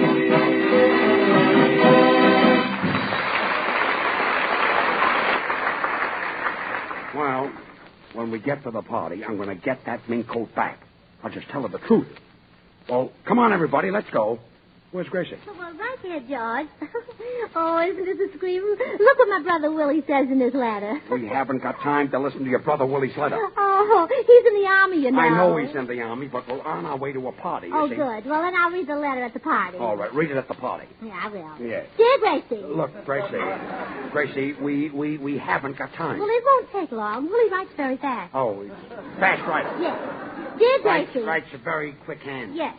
Dear Gracie, period, comma, question mark, exclamation point, hyphen, apostrophe, semicolon, colon, dash. Well, what's all that for? Well, Willie doesn't know how to punctuate, so he puts it all at the top, and then I fit it in where it belongs. Dear Gracie. That's a very smart letter. Well, look, Gracie, let's get to the party. Dear Gracie, you notice that I'm not at Fort Rosencrantz anymore. Lieutenant Ward transferred me to Camp Ord because it's easier to spell. Well, that's nice. And yesterday... Ord is easier than Rosencrantz. And yesterday, during a sham battle, I captured a light armored tank. Yes. And it bit off 2 of my fingers before I discovered it was a snapping turtle. Gracie, your brother must be a first-class dope. He is. But he'd rather be a cop. I see what you mean, yes. Gracie, I don't want to offend Bessie, but ask her to stop sending me those chocolate-covered mothballs. Just a second. Your sister Bessie sent him chocolate-covered mothballs? Yeah, isn't that silly? And she knows he likes them covered with caramel. Oh, yes. And, Gracie, I've been eating a lot of macaroni and donuts, and it gave me asthma and hiccups, so I was transferred to the Fife and Drum Corps. Signed, Willie. Look, I'm glad it's over. Come on, everybody. Let's get to the party. P.S. Oh, some more. By the way, Gracie, I sent you the top sergeant's right shoe. Will you have Daddy try it on for size before I send you the other one? Is the letter finished now? Yes. Well, let's get started. Yeah, gee, I hope we have a nice time at the party. I hope those society people don't rich us and give us the pork shoulder. Look, Bud, don't be so self-conscious. I wasn't invited until the last minute. Yeah, the ham meat was added. All right, wise guy. Just stick to those ribs. Well, now, come on, boys. Let's go. Let me see. Who'll I go with? Bud, have you got a car? No? Gracie, I've got a car. Art, have you got a car? Nope. Gracie, I've got a car. Well, come on, boys. We walk. Well, let's go, everybody. Goodbye, Senor Lee. Oh, you'll see me. I'll be there. I'll get in by Hickory Creek. Oh, yes, you will. I'll disguise myself like Dr. Kildare. They'll open the door and say, hiya, Doc. And what will the doc say? Quack, quack, quack. Okay, I'll see you there by Hickory Creek. Come on. Well, wait a minute. There's somebody at the door. Come in. Mr. Burns, remember me. I'm Mr. Arnold, the Fourier. I let you have that mink coat on approval last week. You wanted it for 5 days, and it's now 7, so I thought I'd drop in either for the check or for the coat. Well, I'm sorry. Mr. Burns isn't here, are you, Judge? Quiet. Mr. Randall, will you just give me a few more days? Gladly. Well, I don't think George will need a few days. With the system I've got, he'll be able to get the coat back tonight, even if he has to steal it. What did you say? Steal it. Steal it! Now, Randall, don't get excited. Don't get excited. I've got a right to get excited. You got $5,000 worth of fur off of me. Oh, I know. What did he use, an electric razor? Randall, I'm not going to steal your coat. No, Mr. Randall, George doesn't have to steal coats. No. No, he just gets them on approval and doesn't pay for them, like a gentleman. Look, Artie, stop helping me. Yeah, Artie, if George wants someone to talk like a numbskull, he can do it himself. Look, Mr. Randall, will you wait here? I'm going to a party at Cubina Wright's, and I'll get the mink coat and bring it right back. Well, all right. Now, well, you don't have to worry, Mr. Randall. You'll get that coat, and we have to bring it back a sleeve at a time. A sleeve at a time? Yes. Mr. Burns, I'm going to that party with you. I'm not taking any chances. Well, Gracie, you've got things balled up nicely. Oh, it was nothing, George. You could have done the same thing yourself if you tried. Oh, will you stop? Hey, Senor Burns, if this man goes to the party, then I can go too. I'm a furrier. You're a furrier? Sure, I'm a furrier. I haven't even taken out my first papers. Oh, a furrier, I see what you mean, yes. But don't worry, I'll get in by I hit Hickory the Creek. trick, I know. Randall, I can't take you to this party. How can I take a furrier to a society party? Well... You give up? Well... Oh, I know a way. I thought so. We'll introduce him as Reginald Worthington Schuyler Bullock IV. Look, that's too long a name, and it sounds exaggerated. Well, then we'll call him Reginald Worthington Schuyler Bullock III. Well, that's much better and much, much more. Now, Artie Shaw, his clarinet and his boys will play Old Rockin' Chair.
Spam Show. Bud Easton speaking. Oh, hello. This is the chef at the home of Madame Cubina Wright.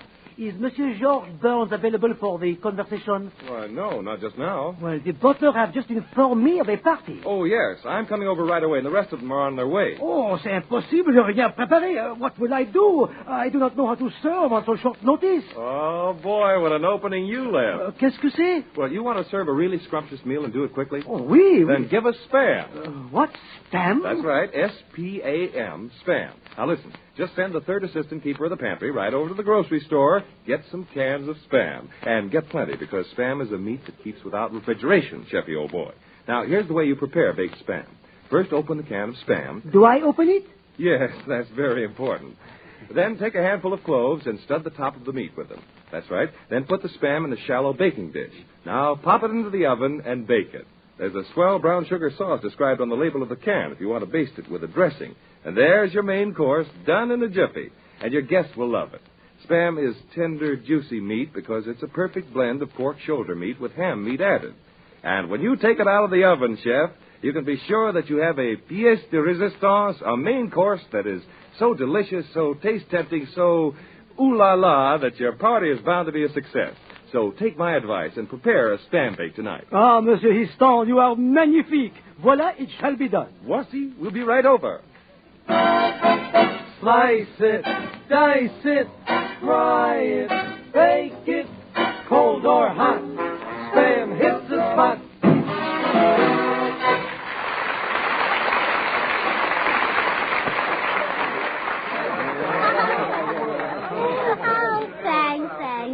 George, I'm having a wonderful time at this party. This gentleman here is a wonderful dancer.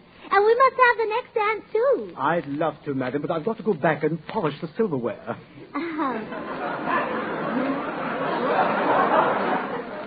Gracie, that man is the butler. The butler? Did you notice he was carrying a load of drinks? Well, you could never tell. He danced like he was perfectly sober.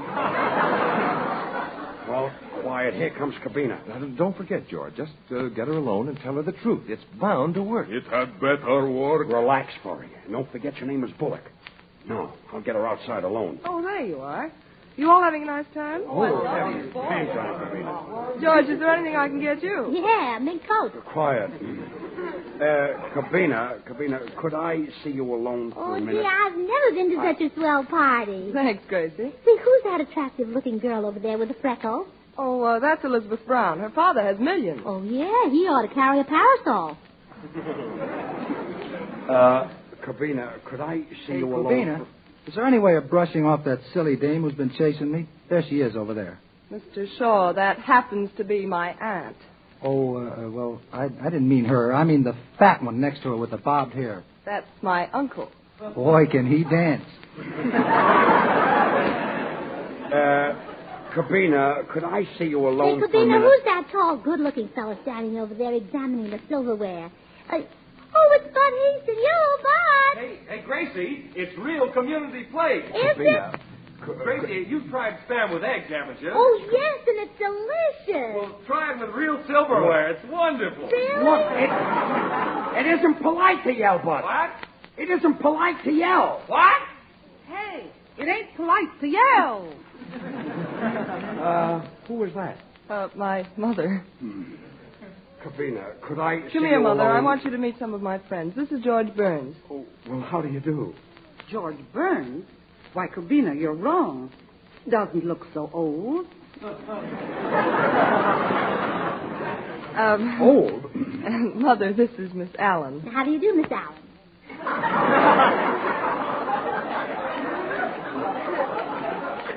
You're Miss Allen. Then who am I? Mrs. Wright, you'll have to excuse Gracie. She's pretty silly. Oh, that's nothing. I'm even pretty when I'm not silly. Well, that's what I mean. And, Mother, this is Artie Shaw. How do you do? Hello. And this is Bud Easton. How do you do? Hello. And this is a friend of George's. He's a polo player. I'm sorry, I've forgotten your name. So have I.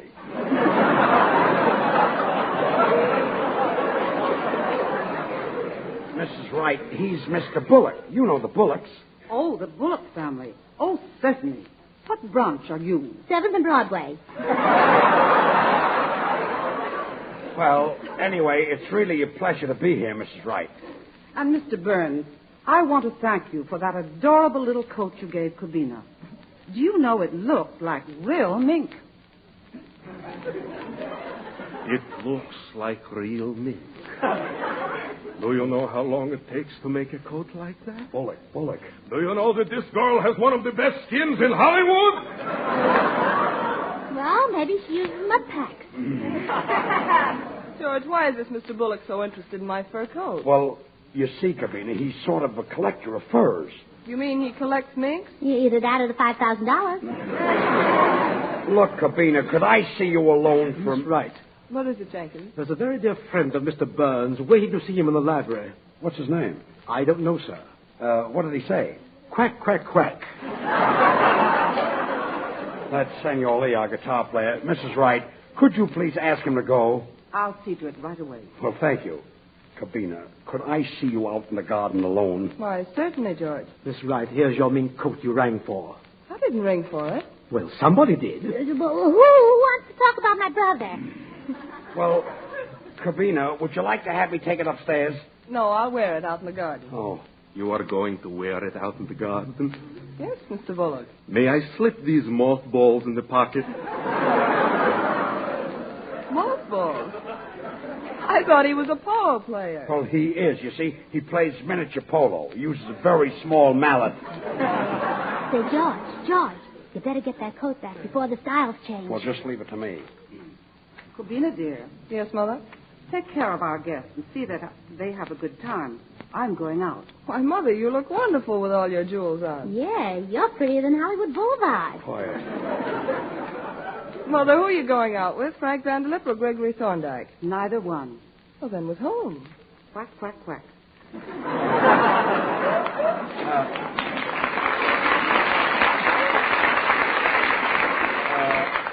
Cubina, could I see you outside? George, what's on your mind tonight? Something seems to be troubling you. Well, sure there's something on his mind. How would you like it if your best friend was a polo player named Bullock and his name turned out to be Randall? Gracie. If a thing like that happened to you, Cubina, you'd jump out of your skin. And if you did, I bet George would grab it and Randall would grab George. Oh, quiet. Look, Cubina, last week you said a nice girl shouldn't accept a coat from a fellow she just met. And I agree with you. You're so sweet to admit it, George, that I'm going to keep it. Oh. Oh, look, Gracie. George fainted. How can we revive him? Well, just throw a mink coat in his face.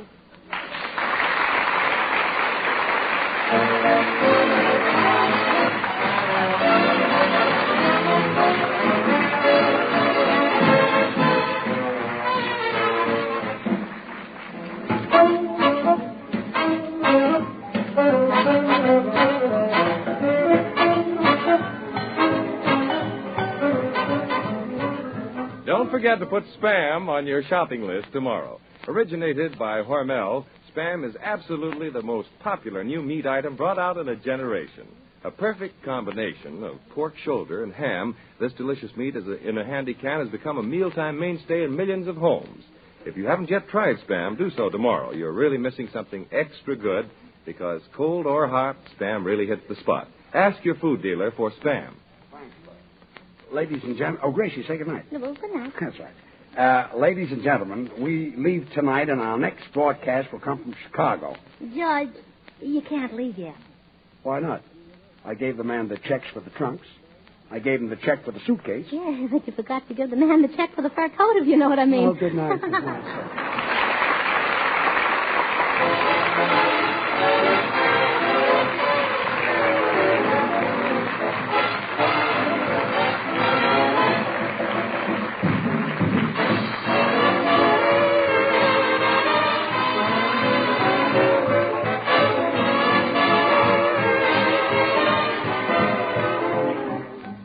Join us again next week, same time, same station, for another Burns and Allen show with Artie Shaw and his orchestra and the Smoothies. This is Bud Easton speaking for Hormel and Spam, reminding you to remember, when cold or hot, Spam hits the spot.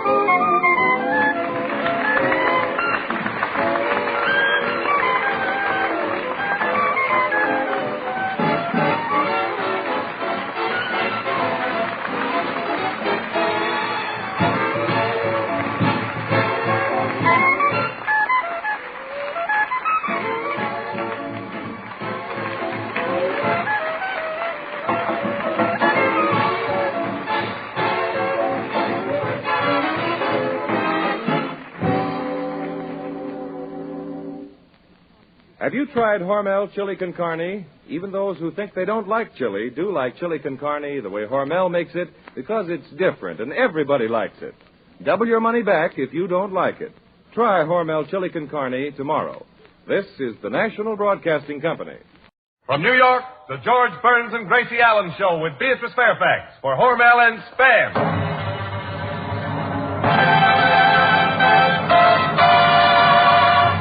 George and Gracie.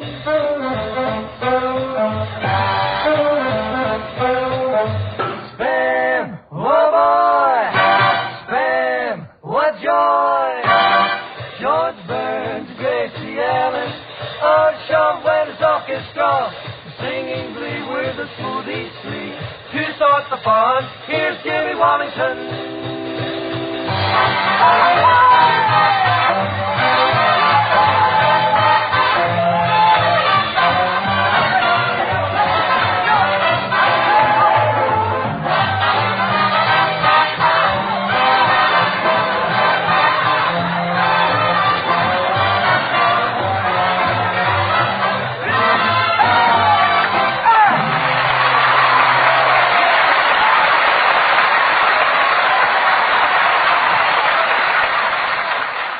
It's Monday night, and time for Burns and Allen. And when the kitchen clock warns, hurry up, Mother, time for the youngsters to come running home, take it easy and solve the school lunch problem with Spam. S-P-A-M. Spam is that delicious meat originated and made only by Hormel. It's packed in a handy can, all ready to eat as soon as it's opened. No fuss, no bother. Just cut off slices of this taste-tempting meat, put between slices of buttered bread, and say to the hungry youngsters, have a Spamwich. The perfect combination of sweet, juicy pork shoulder and tender ham. Spam has an extra goodness and meaty flavor all its own. Youngsters go for Spam in a big way. Try Spam tomorrow.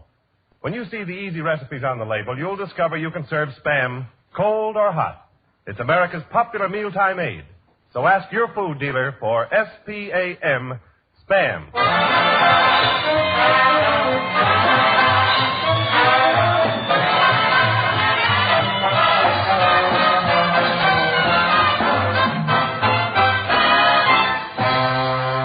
And now we bring you George Burns, who's fit to be tied because Spam's meatheart Gracie hasn't arrived yet.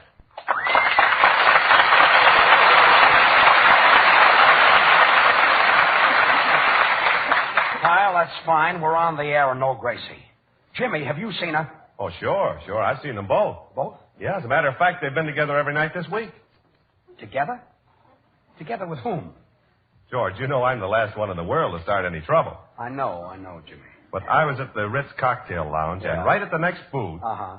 You know the place where they have those curtains? Yes. Well, look, George, for all I know, it may be platonic. Look, Jimmy, who was Gracie with? Well, do me a favor, will you? Ask Artie Shaw. All right, I will. Artie Shaw. Senor Burns, he hasn't come in yet. Artie hasn't come in either? You smell a mice?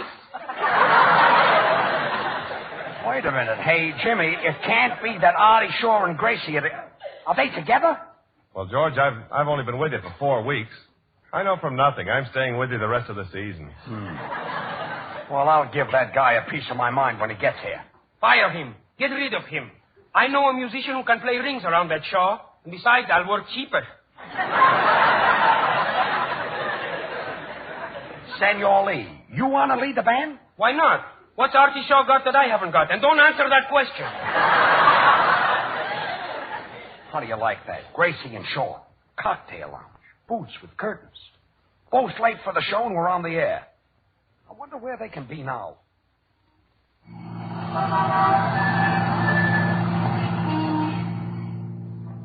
Cab driver. Yes, miss? Once more around the park. Oh, isn't it thrilling, Artie? You and I alone in a cab. Just think, we've been together for 34 weeks. And for 33 weeks, you never even looked at me and I never looked at you. And last week, you looked at me and I looked at you. And here we are looking at each other. Hello. Artie. Yes, Gracie. I'm holding your hand. I'm holding yours, too. Oh, I knew someone was holding it, but I didn't know it was you. Well, it's me. Artie, Yes, Gracie? Now that I'm holding your hand, do you know what I'm thinking of? What? Oh, I hate to tell you. Come on, tell me. Well, promise you won't look at me when I say this. All right, I promise. They're moving the aquarium up to the Bronx.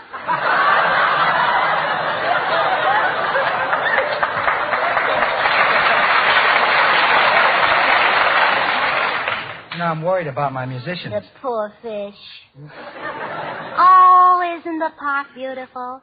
Look at those swans over there with those beautiful long necks. If I were a swan, I'd have a long neck, too. I love long necks. Drive it once more around the park. You know, Gracie, this is wonderful, but we really must get back to the studio. Oh, there's one thing I want to know, Artie. What, Gracie? Artie, I followed your career, and I know I'm not your first love, but there's one thing you've just got to tell me. What's that? Well, now that you've held us both in your arms, which one do you like better, me or your clarinet?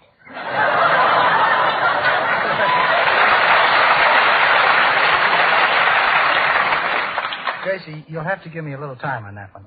Artie, do you like home cooking? Oh, I love it. Oh, well, when I'm out working, you can be home cooking. Look, Gracie, it's getting very late. Oh, and just think how happy we'll be growing old together, the three of us. The three of us? Yes, you and I and Frenessy. Well, Gracie, we'd better get back to the studio before the broadcast is over, and we'd better not walk in at the same time. Well, I guess you're right. Driver, once more around the park.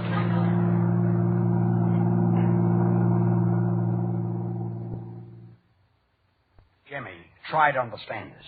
The show is pretty near half over, and they're still not here. You said you saw Gracie in a booth at the Ritz. But I didn't say she was with Artie.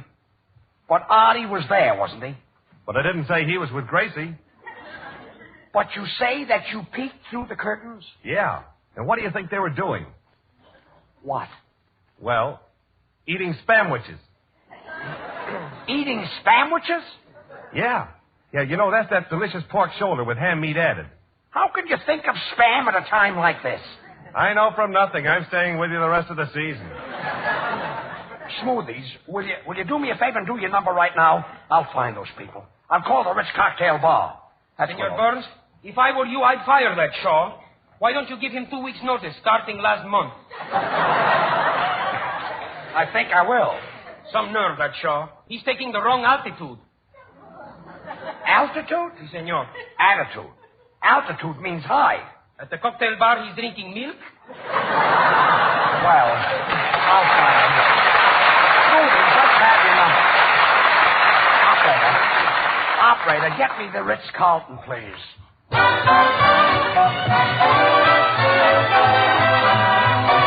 Just a song at twilight, till we can hear it at close of the day.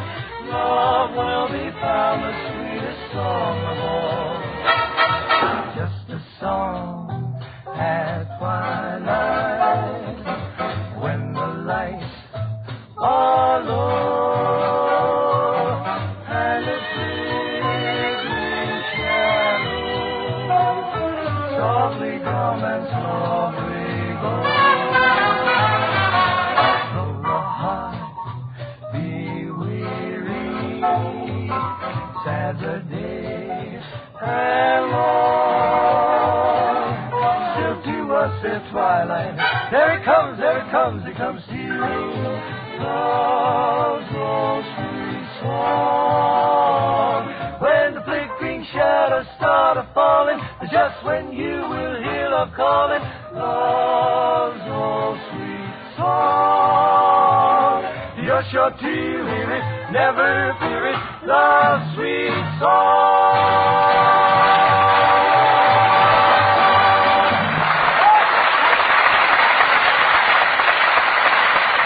Was Artie Shaw and Gracie Allen there? Oh, well, when did they leave? I see. How long were they there? Hello, everybody. Gracie. Hello. Oh, hello, George. Hello, Jimmy. Hello, Artie. George, where's Artie? Where's Artie? Oh, now don't tell me he's late. Well, I am surprised. Look, Gracie. You know that old saying, the early worm catches the bird. I mean, the early bird catches the worm. I had it backwards. Yes. But then again, it doesn't make any difference because the worm is the same end at both ends, isn't it, George? Yes. Look, where have you been? Oh, I'm fine. How are you? Gracie, where have you been? Where have I been? Yes. Where have I been? Where have I been? George, which reading did you like best? Gracie, where were you? Where was I? Well, I wasn't in the music hall. You weren't. Although I did walk down 57th Street. I was at Milgram. Yeah, that's where I was. I was at Milgram. George, that's a beautiful shop. You must buy your clothes there. They've got the most beautiful dresses. You were, at Milgram. Yes, their dresses are simply It's beautiful. now 7:30, and Milgram's closes at 6 o'clock. It does? Hmm. Oh. Then I must have been locked in. That's where I was. I was locked in. You were locked in? Yes. Well, if you were locked in, how did you get out? Yeah, how did I get out? Yes. I must have gotten out. Oh, sure. Because I'm here. Hmm. If I wasn't here, I'd be locked in.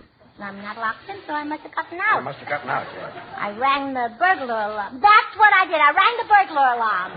You rang the burglar alarm? Yeah, and the burglar came down and left me out. The burglar alarm!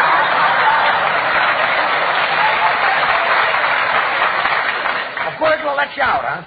You don't believe it, huh? No. Didn't sound good to me either. Would you believe it if I said Burglar Cookman? No. Mason Faceman? Gracie, I want the truth. Oh. Well, as long as you're going to be stubborn about it, I was with a sick friend.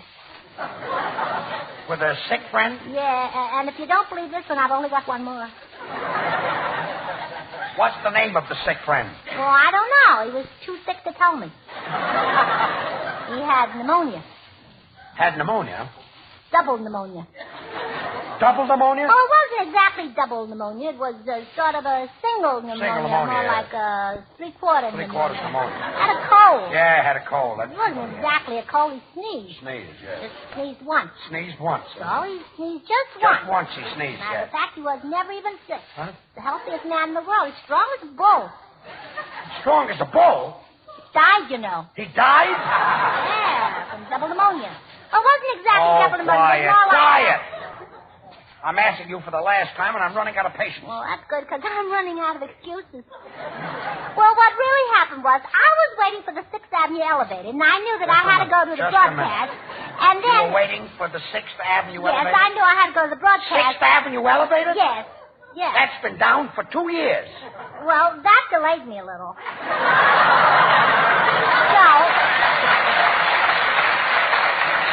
I went over to Fifth Avenue and I took a bus. I happen to know where you were because somebody saw you.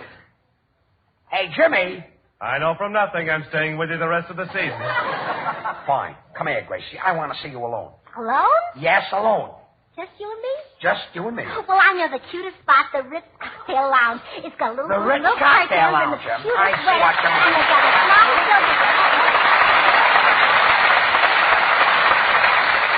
And now Artie Shaw's orchestra, without Artie Shaw and without his clarinet, will play Sometimes I Feel Like a Motherless Child.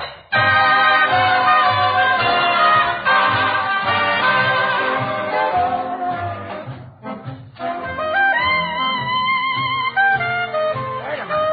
Hey, stop the music. What was that? Hey, that's that clarinet. Oh, so you sneaked in, huh? Come here, Shaw. Yes, Mr. Burns. Now, you can stop with that yes, Mr. Burns stuff. Do you happen to know that we've been on the air for 20 minutes? Yeah, I heard it, George, and it was really a killer. You were never funnier in your life. Okay, fellas, here we go. Wait a minute with that one, too. Why, Artie Shaw, I'm ashamed of you. Well, the only thing that could make anyone this late to a broadcast would be a cyclone or a tornado, or else you met a very beautiful girl. Hello. Quiet. Artie, where have you been? Well, I sat up with a sick friend.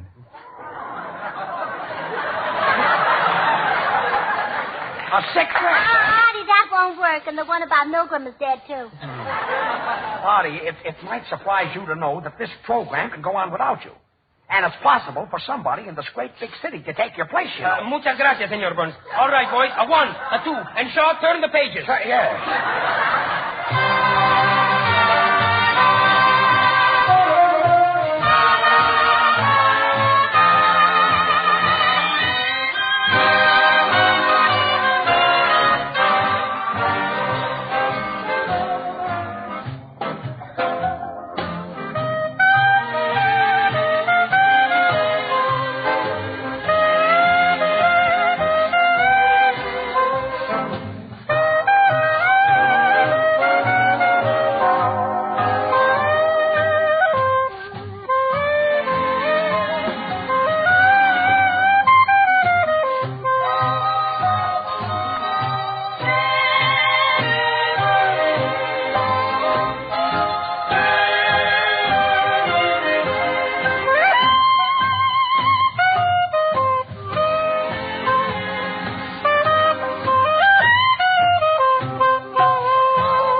Senor Lee and his orchestra and his guitar playing. Quiet. Artie, don't think you're getting away with anything. I happen to know that you and Gracie were at the Ritz Cocktail Lounge. Look, George, that's ridiculous. Oh, yeah? Hey, Jimmy. I know from nothing I'm staying with you the rest of the season. Well, Artie, this is your last chance. Were you and Gracie at the Ritz Cocktail Lounge? Oh, the Ritz Cocktail Lounge. I thought you said Hammock or Slemmer. Hammock or Slemmer? Yeah, Artie, that's that new bar next to that other cafe, Abercrombie and Fitch. Oh, George, just Abercrombie now. Just Abercrombie now? Yeah, they're moving the Fitch up to the Bronx.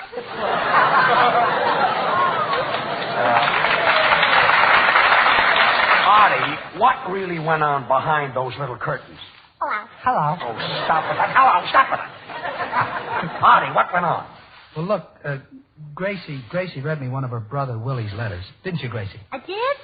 Oh, the letter. Oh, my brother's letter, Willie's letter. Oh, you see, I get so many letters, I didn't know which brother you meant.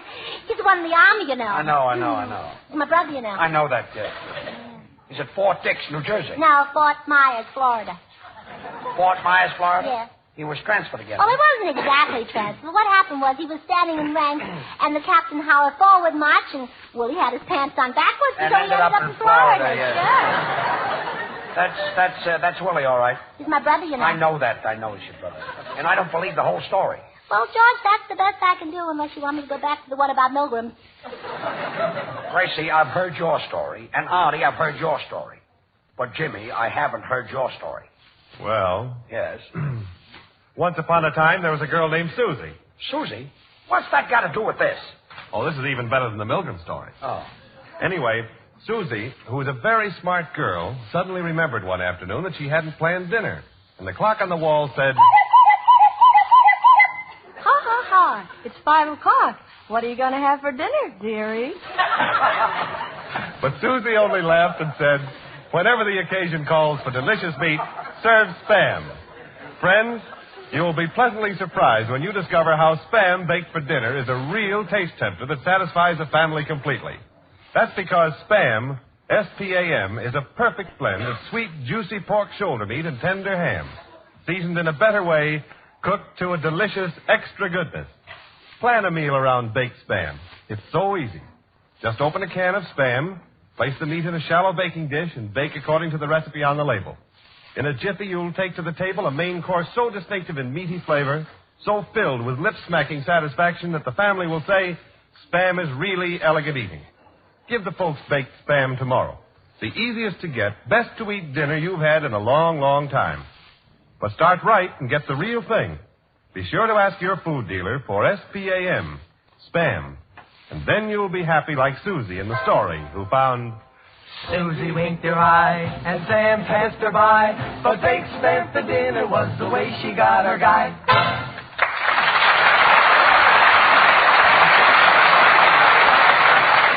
Oh, Judge, stop worrying about Artie Shaw and me. As a matter of fact, he treats me like a dog.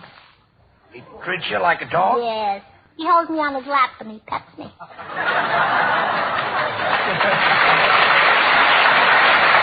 Gracie, will you stop? Everybody is beginning to think that your head is full of silly romances. Yeah, well, don't believe it, Judge. There's nothing in it. You're telling me. Oh, somebody, come in. Good evening. I'm Beatrice Fairfax. Beatrice Fairfax? You write the advice to the lovelorn? That's right. Well, that's wonderful. You, Miss Fairfax, did you get my letter? That's why I'm here, Gracie. You wrote Miss Fairfax a letter? Oh, well, what a letter. Wow. Oh. So, Miss Fairfax, that's why you're here, huh? Yes, Mr. Burns. I've been answering letters over a period of years. Some have been almost unbelievable. But never have I received a letter quite as confusing as this one. Oh, thanks. And it's original, too. Well, Miss Fairfax, do you mind reading the letter? I'll be glad to. Dear Miss Fairfax, I have in front of me a long list of names of men who are itching to marry me, but I can't marry them all at once, and I don't know which one to scratch off. Well, that's a nice way to start a letter. Letter continued. I'm in love, I think. I'd hate to feel the way I do and then have it turn out to be the flu. Signed, Gracie, Anonymous, Allen. Gracie, Anonymous, Allen. Gracie, what's happened to you? Oh, I don't know, George, but ever since I've been in New York, I'm beside myself. All day long, I'm beside myself. I go in a phone booth and I'm beside myself. Pretty crowded in a phone booth beside yourself. Well, that's fine. Miss Fairfax, have you ever been beside yourself? Quiet.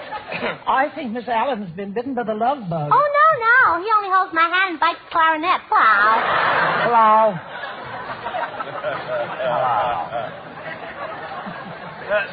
Senorita Fairfax, I have a sweetheart.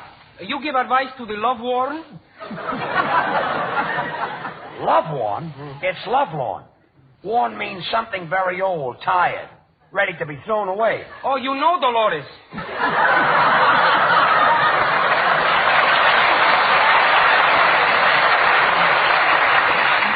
Miss Fairfax, that gives you an idea of what I have to put up with. Oh, yes, Judge. Doesn't he say silly things? Yeah, and you're all right. You're fine. Well, you see, doll is a strange thing that brings people together and then suddenly knocks them off their feet. Oh, like a subway, huh? Yeah, just like the subway. That's what she means. You know, Miss Fairfax, your work must be so interesting. I'm surprised you don't take it up. Yeah, she'll start any minute. Well, as a matter of fact, it is fascinating. Of course, my correspondence is tremendous. Well, a little exercise will take that off. My sister Betsy had tremendous correspondence, but she likes potatoes, you know. She doesn't mean that. What I mean, Miss Allen, is that I get up every morning at 6 a.m. and start pounding my typewriter. Oh, well, I know just how you feel. You know, I'm in a nasty mood myself early in the morning. As a matter of fact, I do a little writing, too. I just finished an article for Liberty, and it'll be on the newsstands tomorrow. It's called How to Get Rich Quick. And it's great for people who have only a half an hour for lunch. You see, Miss Fairfax, nothing phases that great brain. No, me either. Yes. There is a subject you can give me advice on. I always wanted to get rich. Oh, well, there's really nothing to. Now take Jimmy Wallington or take Artie Shaw. Now, Artie's already taken. You better take Jimmy Wallington. Jimmy Wallington? Yes, Jimmy Wallington. He's that tall fellow who sells Spam in our program. Oh, and by the way, Spam is pork shoulder with ham meat added, and you must try it. It's simply delicious. Is Jimmy Wallington a millionaire? No, but he's got a mustache. She means, has he got millions? Oh, no, only one mustache. Only one mustache, yes. That's what I meant, yes. But isn't it cute? Oh, Jimmy, turn around. How do you do, Miss Fairfax? Say, it is cute. Yes,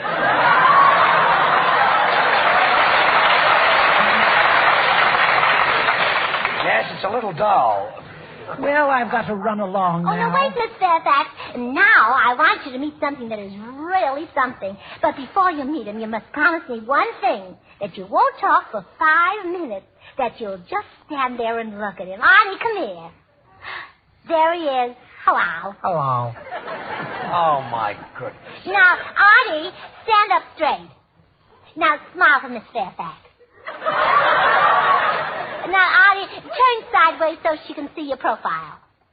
Now, Miss Fairfax, feel his muscle. Oh, now, wait a minute. Now, go on. Feel his muscle, Miss Fairfax. Now, Artie, throw your head back. Now, Artie, just a little more. A little more.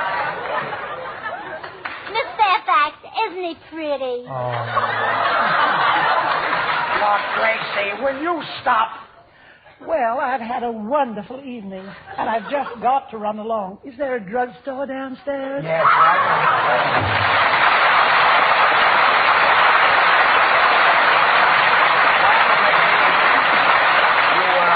You got us in a fine mess with the great columnist. She's in every newspaper. She's spread all over the country. Why doesn't she wear a girdle, Mrs. Sebastian?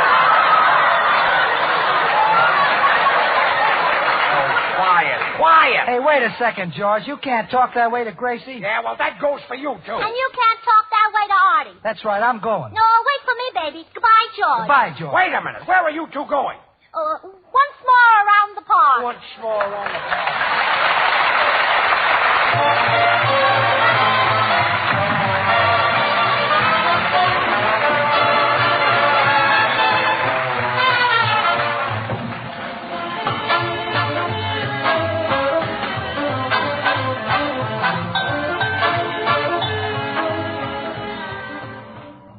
Do the family a favor and remind Mother to get a can or two of Spam when she shops tomorrow. This delicious meat packed in a handy can is grand to eat, easy to serve, cold or hot.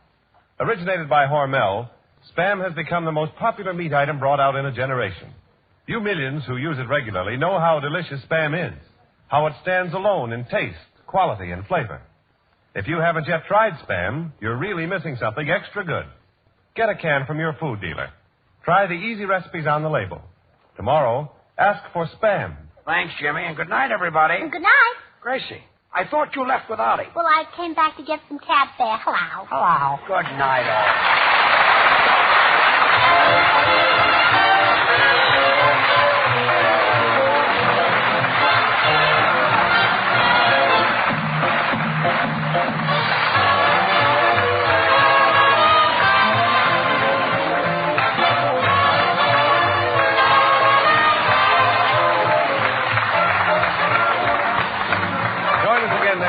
Same time, same station for another Burns and Allen show with Artie Shaw, his orchestra, and the Smoothies.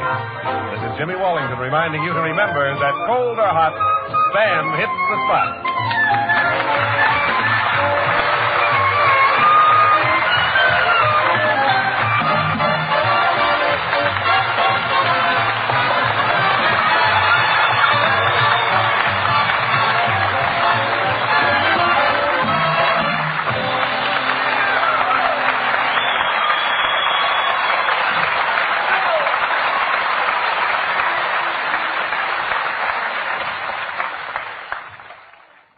From New York, the George Burns and Gracie Allen Show for Hormel and Spam.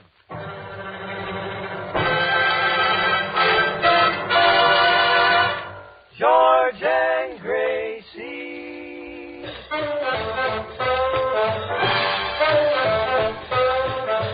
Spam, whoa boy.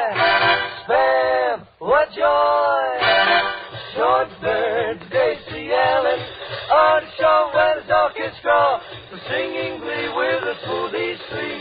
To start the fun, here's Jimmy Wallington.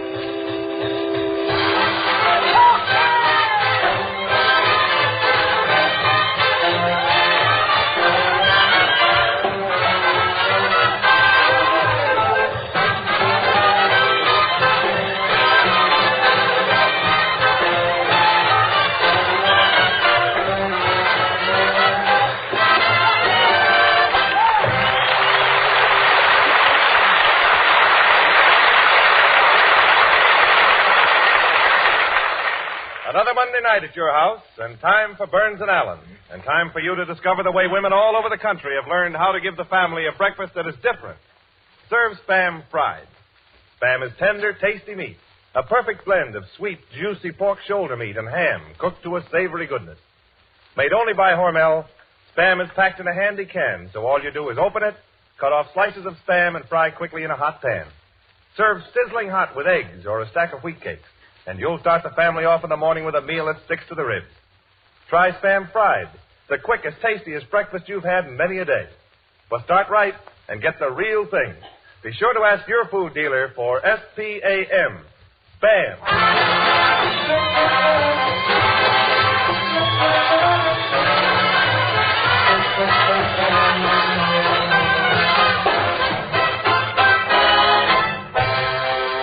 And look who's here, your two delightful Spam stars, George and Gracie.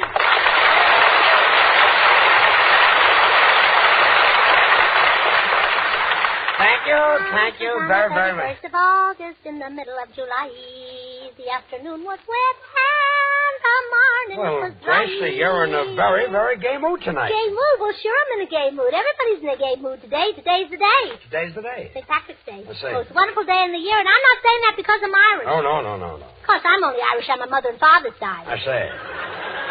Only on your mother and father's side. Yeah, and that goes for them, too. I see what you mean, yeah. Oh, I can just see my uncle tonight with his top hat and his frock coat looking into the mirror to see if his black eye's on straight. Was on the 31st of August in the middle of July. I'll bet your family was in good spirits tonight. Oh, and vice versa.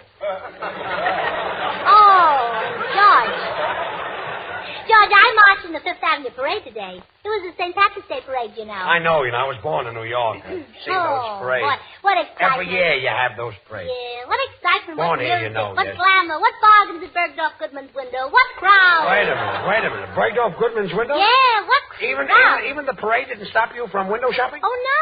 Oh, and this is kind of cute, George. A floor walker was peeking out of the window, and he was flirting with me. Flirting with you? Well, I sort of looked at him, and he winked back at me. And, he winked back at you. Yes. I see. And, you know, he looked You didn't wink at him first. No. Did you ever wank at anybody? No. No, he just looked at me, and... You know who he looks like? He looks like that movie star with a big mouth, you know, Joey Green. He was sort of tall. Joey Green? Yes, he was sort of I say tall. it's Joey Brown. Not on St. Patrick's Day. It was on the 31st of August in the middle of July. So you were in the parade today, huh? Oh, yes. And it stopped at 57th Street, and we had a 2-hour demonstration. A 2-hour demonstration? Yes. There was a traffic light there, and every time it turned green, we cheered. I see what you mean, yes. And every time it turned red, we booed. You We had booed? more Gracie, fun. I'll bet there must have been a lot of booze. Oh, no booze. Nobody was drinking. It was on the 31st of August in the middle of July. Oh, no booze. Oh, stop, Gracie. I'm getting so hoarse I can hardly talk above a whiskey. Yeah. Oh, just imagine, George. Do you Hennessy what I mean? George, just imagine. That's a three-star joke. Just Got imagine. another joke later that I'll use for chaser. Judge, just imagine little me of all people leading such a big parade. 80,000 Irishmen following me. 79,000 were policemen. I see what you mean. There was I with the baton in my left hand. Gracie, in the first place, I don't believe you were leading the parade. Oh, no. Oh, no. Well, I wasn't exactly leading the parade. I was sort of up in front, more like in the middle. Oh, in the middle. Well, more towards the end, sort of like last. Like last, yes. It was a great parade, they tell me. I'm sorry I missed it. You missed it? On the 31st of August in the middle of... Stop. Well, I didn't exactly miss it. What happened was, I was on the sidewalk, and there was a little fellow who couldn't see the parade, so I put him on my shoulder. A little fellow? Yeah, Mayor LaGuardia. And he Wait a minute. Mayor LaGuardia? Yeah, it was from the 31st of August in the middle of July. Look, I've had enough of this parade and enough of the song. And, George, during the parade, there were men selling shamrocks, green ice cream, furniture, clay pots, They were canes. selling furniture? Yeah, a man came up to me and he said, lady, will you give me 25 cents for a bed? And I said to him, I said, now listen to me, Gracie, my good man. Just a second. Yeah, If you don't mind pausing, I have a line. Well, A very big line. Gracie, the man was a panhandler. no, he was only handling beds. Oh, he didn't have any pens. Well, I couldn't tell. He had on a long overcoat. All right, please. Say, Gracie, whenever you meet a panhandler, why don't you do what I do? I just brush them off. Well, Jimmy, with your mustache, you can do it. No, what I mean is, Gracie, I don't give him any cash. Now, just the other day, I met a man who said, Mister, I'm starving. Would you help me? Oh, isn't that silly? Why should you help him starve? I didn't, Gracie, I didn't. I just reached in my pocket, opened my wallet, and gave him a can of Spam. You keep Spam in your wallet? Oh, sure. It doesn't need refrigeration. Well, keep on with this wallet. Another joke like that, and this program, Bill fold up. Well, anyway, after the parade... That's the chaser. Well, anyway, after the parade, Artie Shaw took me home, and we were sitting in the living room, and I said, Artie? Artie Shaw took you home? Yes, and I said, Artie? Didn't I tell you to break up this romance? Yes, and I said, Artie? Oh, stop with that, Artie. Artie, were you out with Gracie again last night? Sure, it was on the 31st of August. Oh, fine. Gracie, try to get this through that silly head of yours. You've got to split this thing up. Business and romance don't mix. Well, I guess you're right, George. You just can't mix business with romance. Well, it's about time you realized it. So, we'll take the romance and give you the business. Hello. Hello. Well, I give up. It was on the 31st of August in the middle of July. Is that the right key? The afternoon was wet and the morning it was dry. You might as well finish it. I met a fair young lady sitting under an old oak tree. Pretty. And give it a word I said to her, and the same she said to me. Well, I didn't know you could sing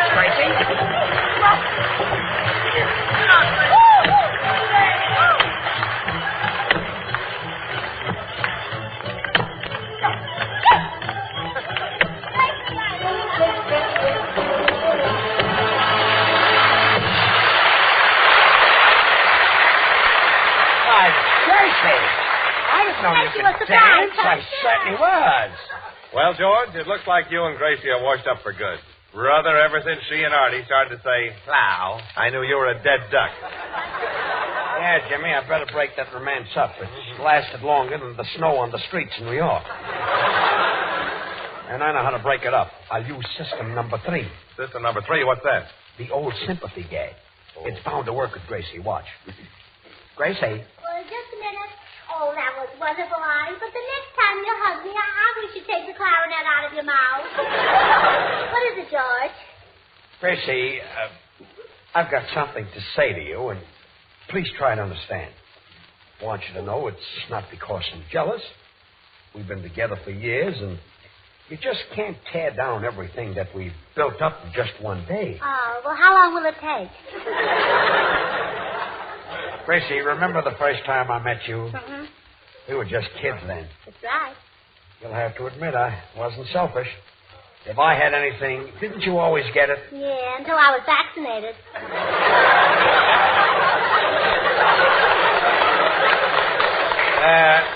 Remember when I took you to the ice cream parlor and we had a strawberry soda? Mm-hmm. You may not believe it, but that day I fell in love. Really? It felt so silly, I couldn't look at the soda clerk. It was love at first sight. No, I don't blame you, George. He was a very cute soda clerk. No. I mean, I fell in love with you, Gracie. Oh, so that's why you paid for my soda. And, Gracie, that childhood romance ripened into, well, it isn't just friendship. It isn't just a passing fancy. It isn't just a partnership. Do you know what it is? Oh. Does it hang from the ceiling and whistle?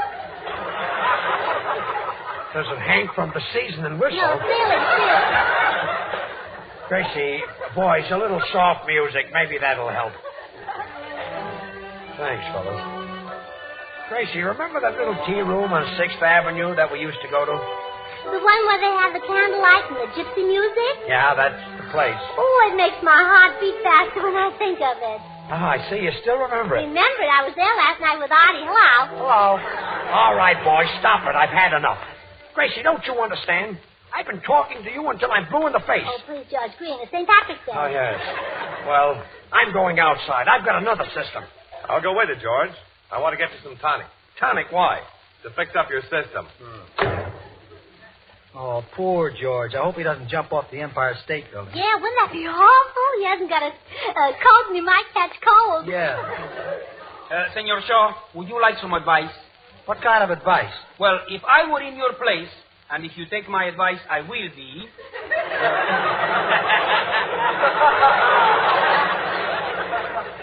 Why don't you and Miss Allen elope? But, Senor Lee, if I elope with Artie, who'll take care of the band? Let them get their own girls. Artie, I think Senor Lee's got a cute idea. Let's elope just this once, huh? Well, look, we'll elope from the El Morocco tonight. It's just a place. It's on the ground floor, so we won't need a ladder. El Morocco. Why not the Star Club? Star Club? Well, Artie, maybe in a year. Hey, listen, everybody, this'll kill you. What? I just overheard George call up a theatrical agency, and he asked them to send over an actress to pretend she's George's girlfriend. Well, why? To make love to George and make Gracie jealous. Well, say, that's a swell idea. And I'll bet she'll get jealous, too. She's probably a very jealous type if it's the same Gracie Allen. Oh, pardon me, it's me. Listen, Jimmy, I know what we can do. Let's double-cross George and cancel the girl on him. Double-cross George? Yep, and I can get a girl to take her place. Oh, gee, that would be a swell surprise for George. Hey, look, wait a minute. Oh, I've got just the girl. Wallington, go out and call Stillman's Jim. Stillman's Jim? Yeah. This dame happens to be a lady wrestler. A lady wrestler? Yeah, just ask for Grappling Gertie. Okay. A lady wrestler? I've never seen a lady wrestler. Oh, I hope he falls for her. You know, I know once in Cleveland... What are you two talking about? Nothing. On the 31st of August in the middle of July. The afternoon was wet and the morning it was dry. I talked to a fair young lady just now on the telephone. And she's coming here from Stillman's Gym, and she will break your ball.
Street Chariot, played by Artie Shaw, the 52nd Street Romeo, who's going to be surprised when he gets a kick in the balcony.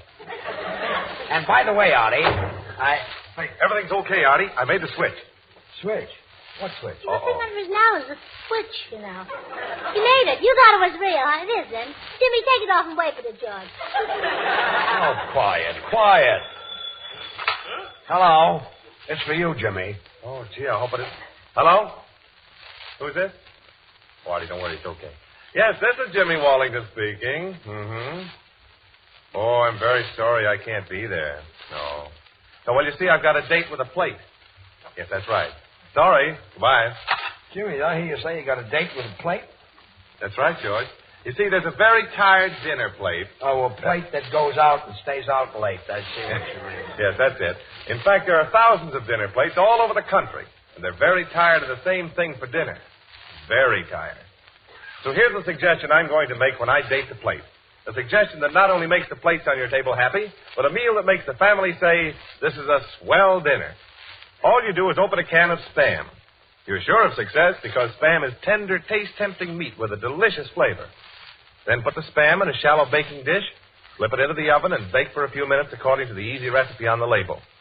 Plan a meal around baked Spam, and you'll take to the table a main course distinctive in meaty flavor and filled with lip-smacking satisfaction. Give your family baked Spam tomorrow. The easiest to get, best-to-eat dinner you've had in a long time. Originated and made only by Hormel, Spam is a perfect combination of juicy pork shoulder and tender ham. Delicious meat with extra goodness.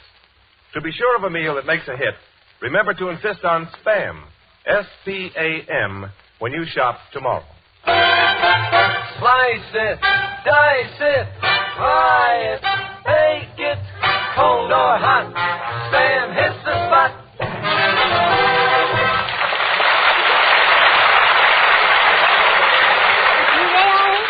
Oh, thanks, Artie. And Artie, can you picture us a few years from now, a little place in the country? Yeah, vine-covered cottage. A little mortgage covering the vine. That's right. And you're in the living room eating a box of chocolate? Yes, while you're in the kitchen standing over a hot clarinet. Well, you know, I agree with you two. There's nothing like love. And I'm the one who knows. Well, George, now don't tell me you're in love. It was on the 31st of August in the middle of July. George, how long have you known this girl? Well, we went to school together. Where'd you meet her? She's like a piece of Dresden china. As a matter of fact, she was so fragile that we boys used to call her Twinkle Toes. Oh. Boy, I bet she's beautiful, huh, George? Oh, yes, and what a voice. Oh, probably like Nelson Eddy. Nelson Eddy? Well, maybe not exactly like Nelson Eddy. Maybe more like a half Nelson Eddy. A half Nelson Eddy? Listen, what's going on here? Senor Burns, I have a little information. I hate to be a rat, but Mickey Mouse is doing bad.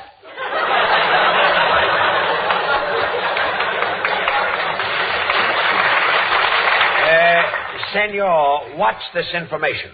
Are you asking me as just the guitar player? Yes. I know nothing. But now ask me as the new leader of the band. I think I see what you mean. And throw in a little cash. All right, you're the new leader of the band, and I'll give you $5. What do you know? Who'll make it 6? I will. I know nothing. You know nothing, huh? Well, you're all jealous. You know, George, I know just how you feel when you meet an old flame. Well, I just happened to meet today. As a matter of fact, this girl is just as dainty and fragile as your Twinkle Toes. Dresden china? Dresden china? Suppose she was Dresden slacks. What difference does it make what she's Dresden? Go ahead, Jimmy. Yeah, go ahead, Jimmy. I said the wrong thing. Well, you see, George, my girl is a little Spanish girl. Spanish girl? Spanish. Well, I did that for the sponsor. Oh, spam instead of spam. And, George, you know, when she looked at me today, she said, hello, tall, dark, and ham meat. Ham meat? Yeah, I did that for the sponsor. Oh, I see, Jimmy. You know, before I left, I kissed her for 10 minutes. 10 minutes, huh? That I did for myself. Oh. Boy, what a kisser. Yeah, he certainly has. Oh, quiet. Well, here she is. Now you'll see something. Come in.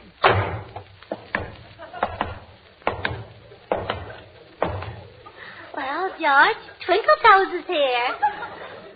Twinkle Toes? Say, you've changed. Don't you remember me? I'm George Burns.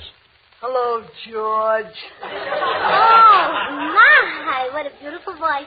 What a wonderful ring. But then again, it should be. She's in it half the time. Twinkle Toes, I'm certainly glad to see you. I'm sorry I'm late, George. I was a little tied up. Well, Twinkle Toes, it's like old times, isn't it? When you left home, did you tell your mother who you were going to meet tonight? Zabisco.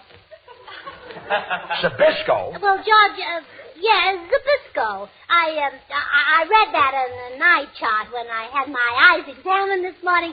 It said Z-Y. Well? See why I need glasses? Well, look, I've had enough of this silly stuff. Well, Artie, George and Twinkle Toes want to be alone. Well, we do. What do you think of that? Twinkle Toes? What is it, lover?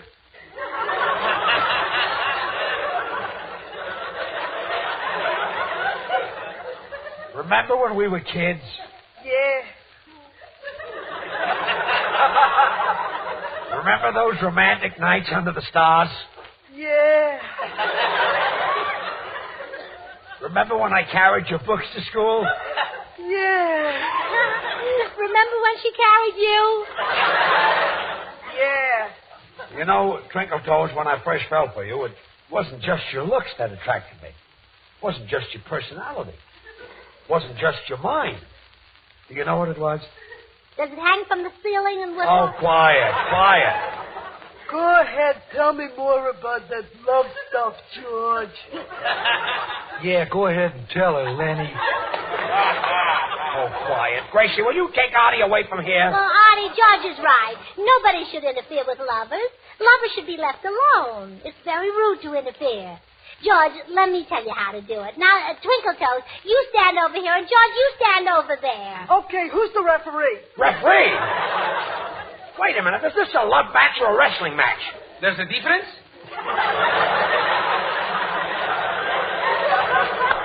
What's going on here? Well, now we'll begin, and you don't have to worry, because I know plenty about love. You see, I used to be an usherette in the balcony at the Roxy. I see it. Now, Twinkle Toes, the first thing you do is grab George in your arms. Do you understand? Well, to be frank, no. Oh, I'm not going to like this. Oh, how silly of me. Oh, I know how to get you together. Here we go. Stay away. Stay away, please. Oh.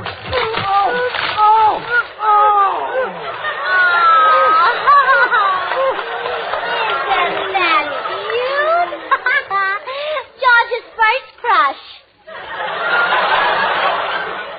Wait a minute. Are you the girl that was sent over here by that theatrical agency? No, somebody phoned me at Stillman's gym. I'm Grappling Grady, known as the Glamorous Gorilla. How did that girl get here? Gracie, how did this girl get here? Well, she must have walked. The buses are on strike, you know. Isn't it awful, George? You know, I always say... Oh, stop. Stop. No, only when I get off. Oh, quiet. Well, a fine trick for a bunch of grown-up people to play on their boss. What a thing to do. It isn't honorable. It isn't fair. It isn't cricket. It isn't sporting. Do you know what it is? Does it hang from the ceiling? Oh, quiet.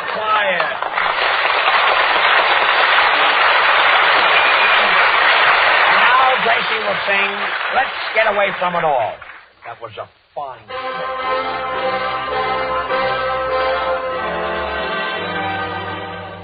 I'm so tired of the dull routine. Up to town on the 8:15. Back at night, off to bed, and then get up and start it all over again.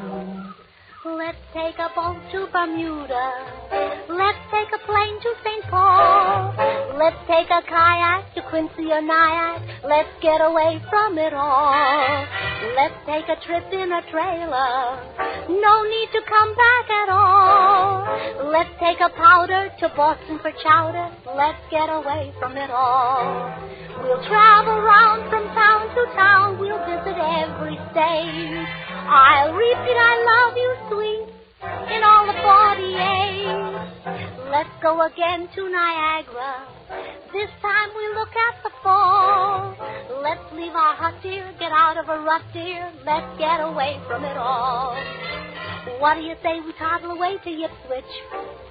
What do you care about the fair? Where is Ipswich? It would be a novelty to switch to Ipswich scenery. Let's get away from it all. Maybe we'll pack and track it to Yakasaki, where they are free and happy and being wicky-wacky. Like the Yakasaki do, we could wiki-wacky too. Let's get away from it all. Love will get a brand new start on some island that we never saw. I want to be there with my heart if Artie's name is Shaw. What do you know? We pack up and go to Scrum Scram. If you were slick, we better leave quick before old Scrum Scram's the way the maps have changed. You say it may not be there Saturday. Babe, what do you say to it? Let's name the day for it and let's get away from it all.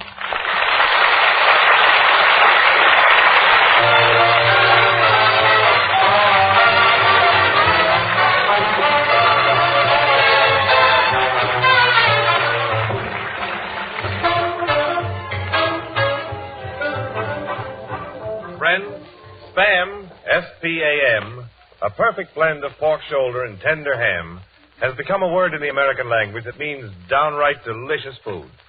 Originated and made only by Hormel, Spam is now used by millions of families regularly. This tender meat has a flavor all its own and is ready to eat as soon as you open the handy can.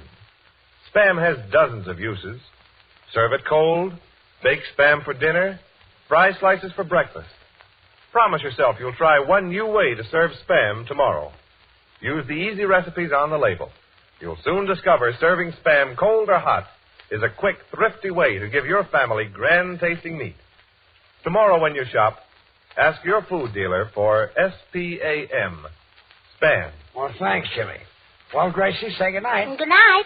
George, I'm going out. Don't I look pretty? Oh, you look pretty. You kind of like flattery, huh? Sure, I like all the Irish. Oh, really? Oh, really? O'Reilly, O'Flanagan, O'Toole, Good night, folks. Good night.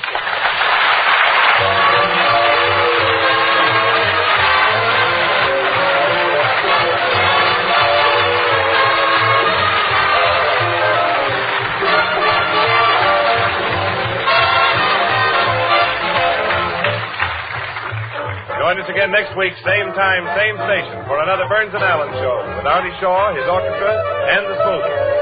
Until then, this is Jimmy Wallington reminding you to remember that cold or hot, Spam hits the spot.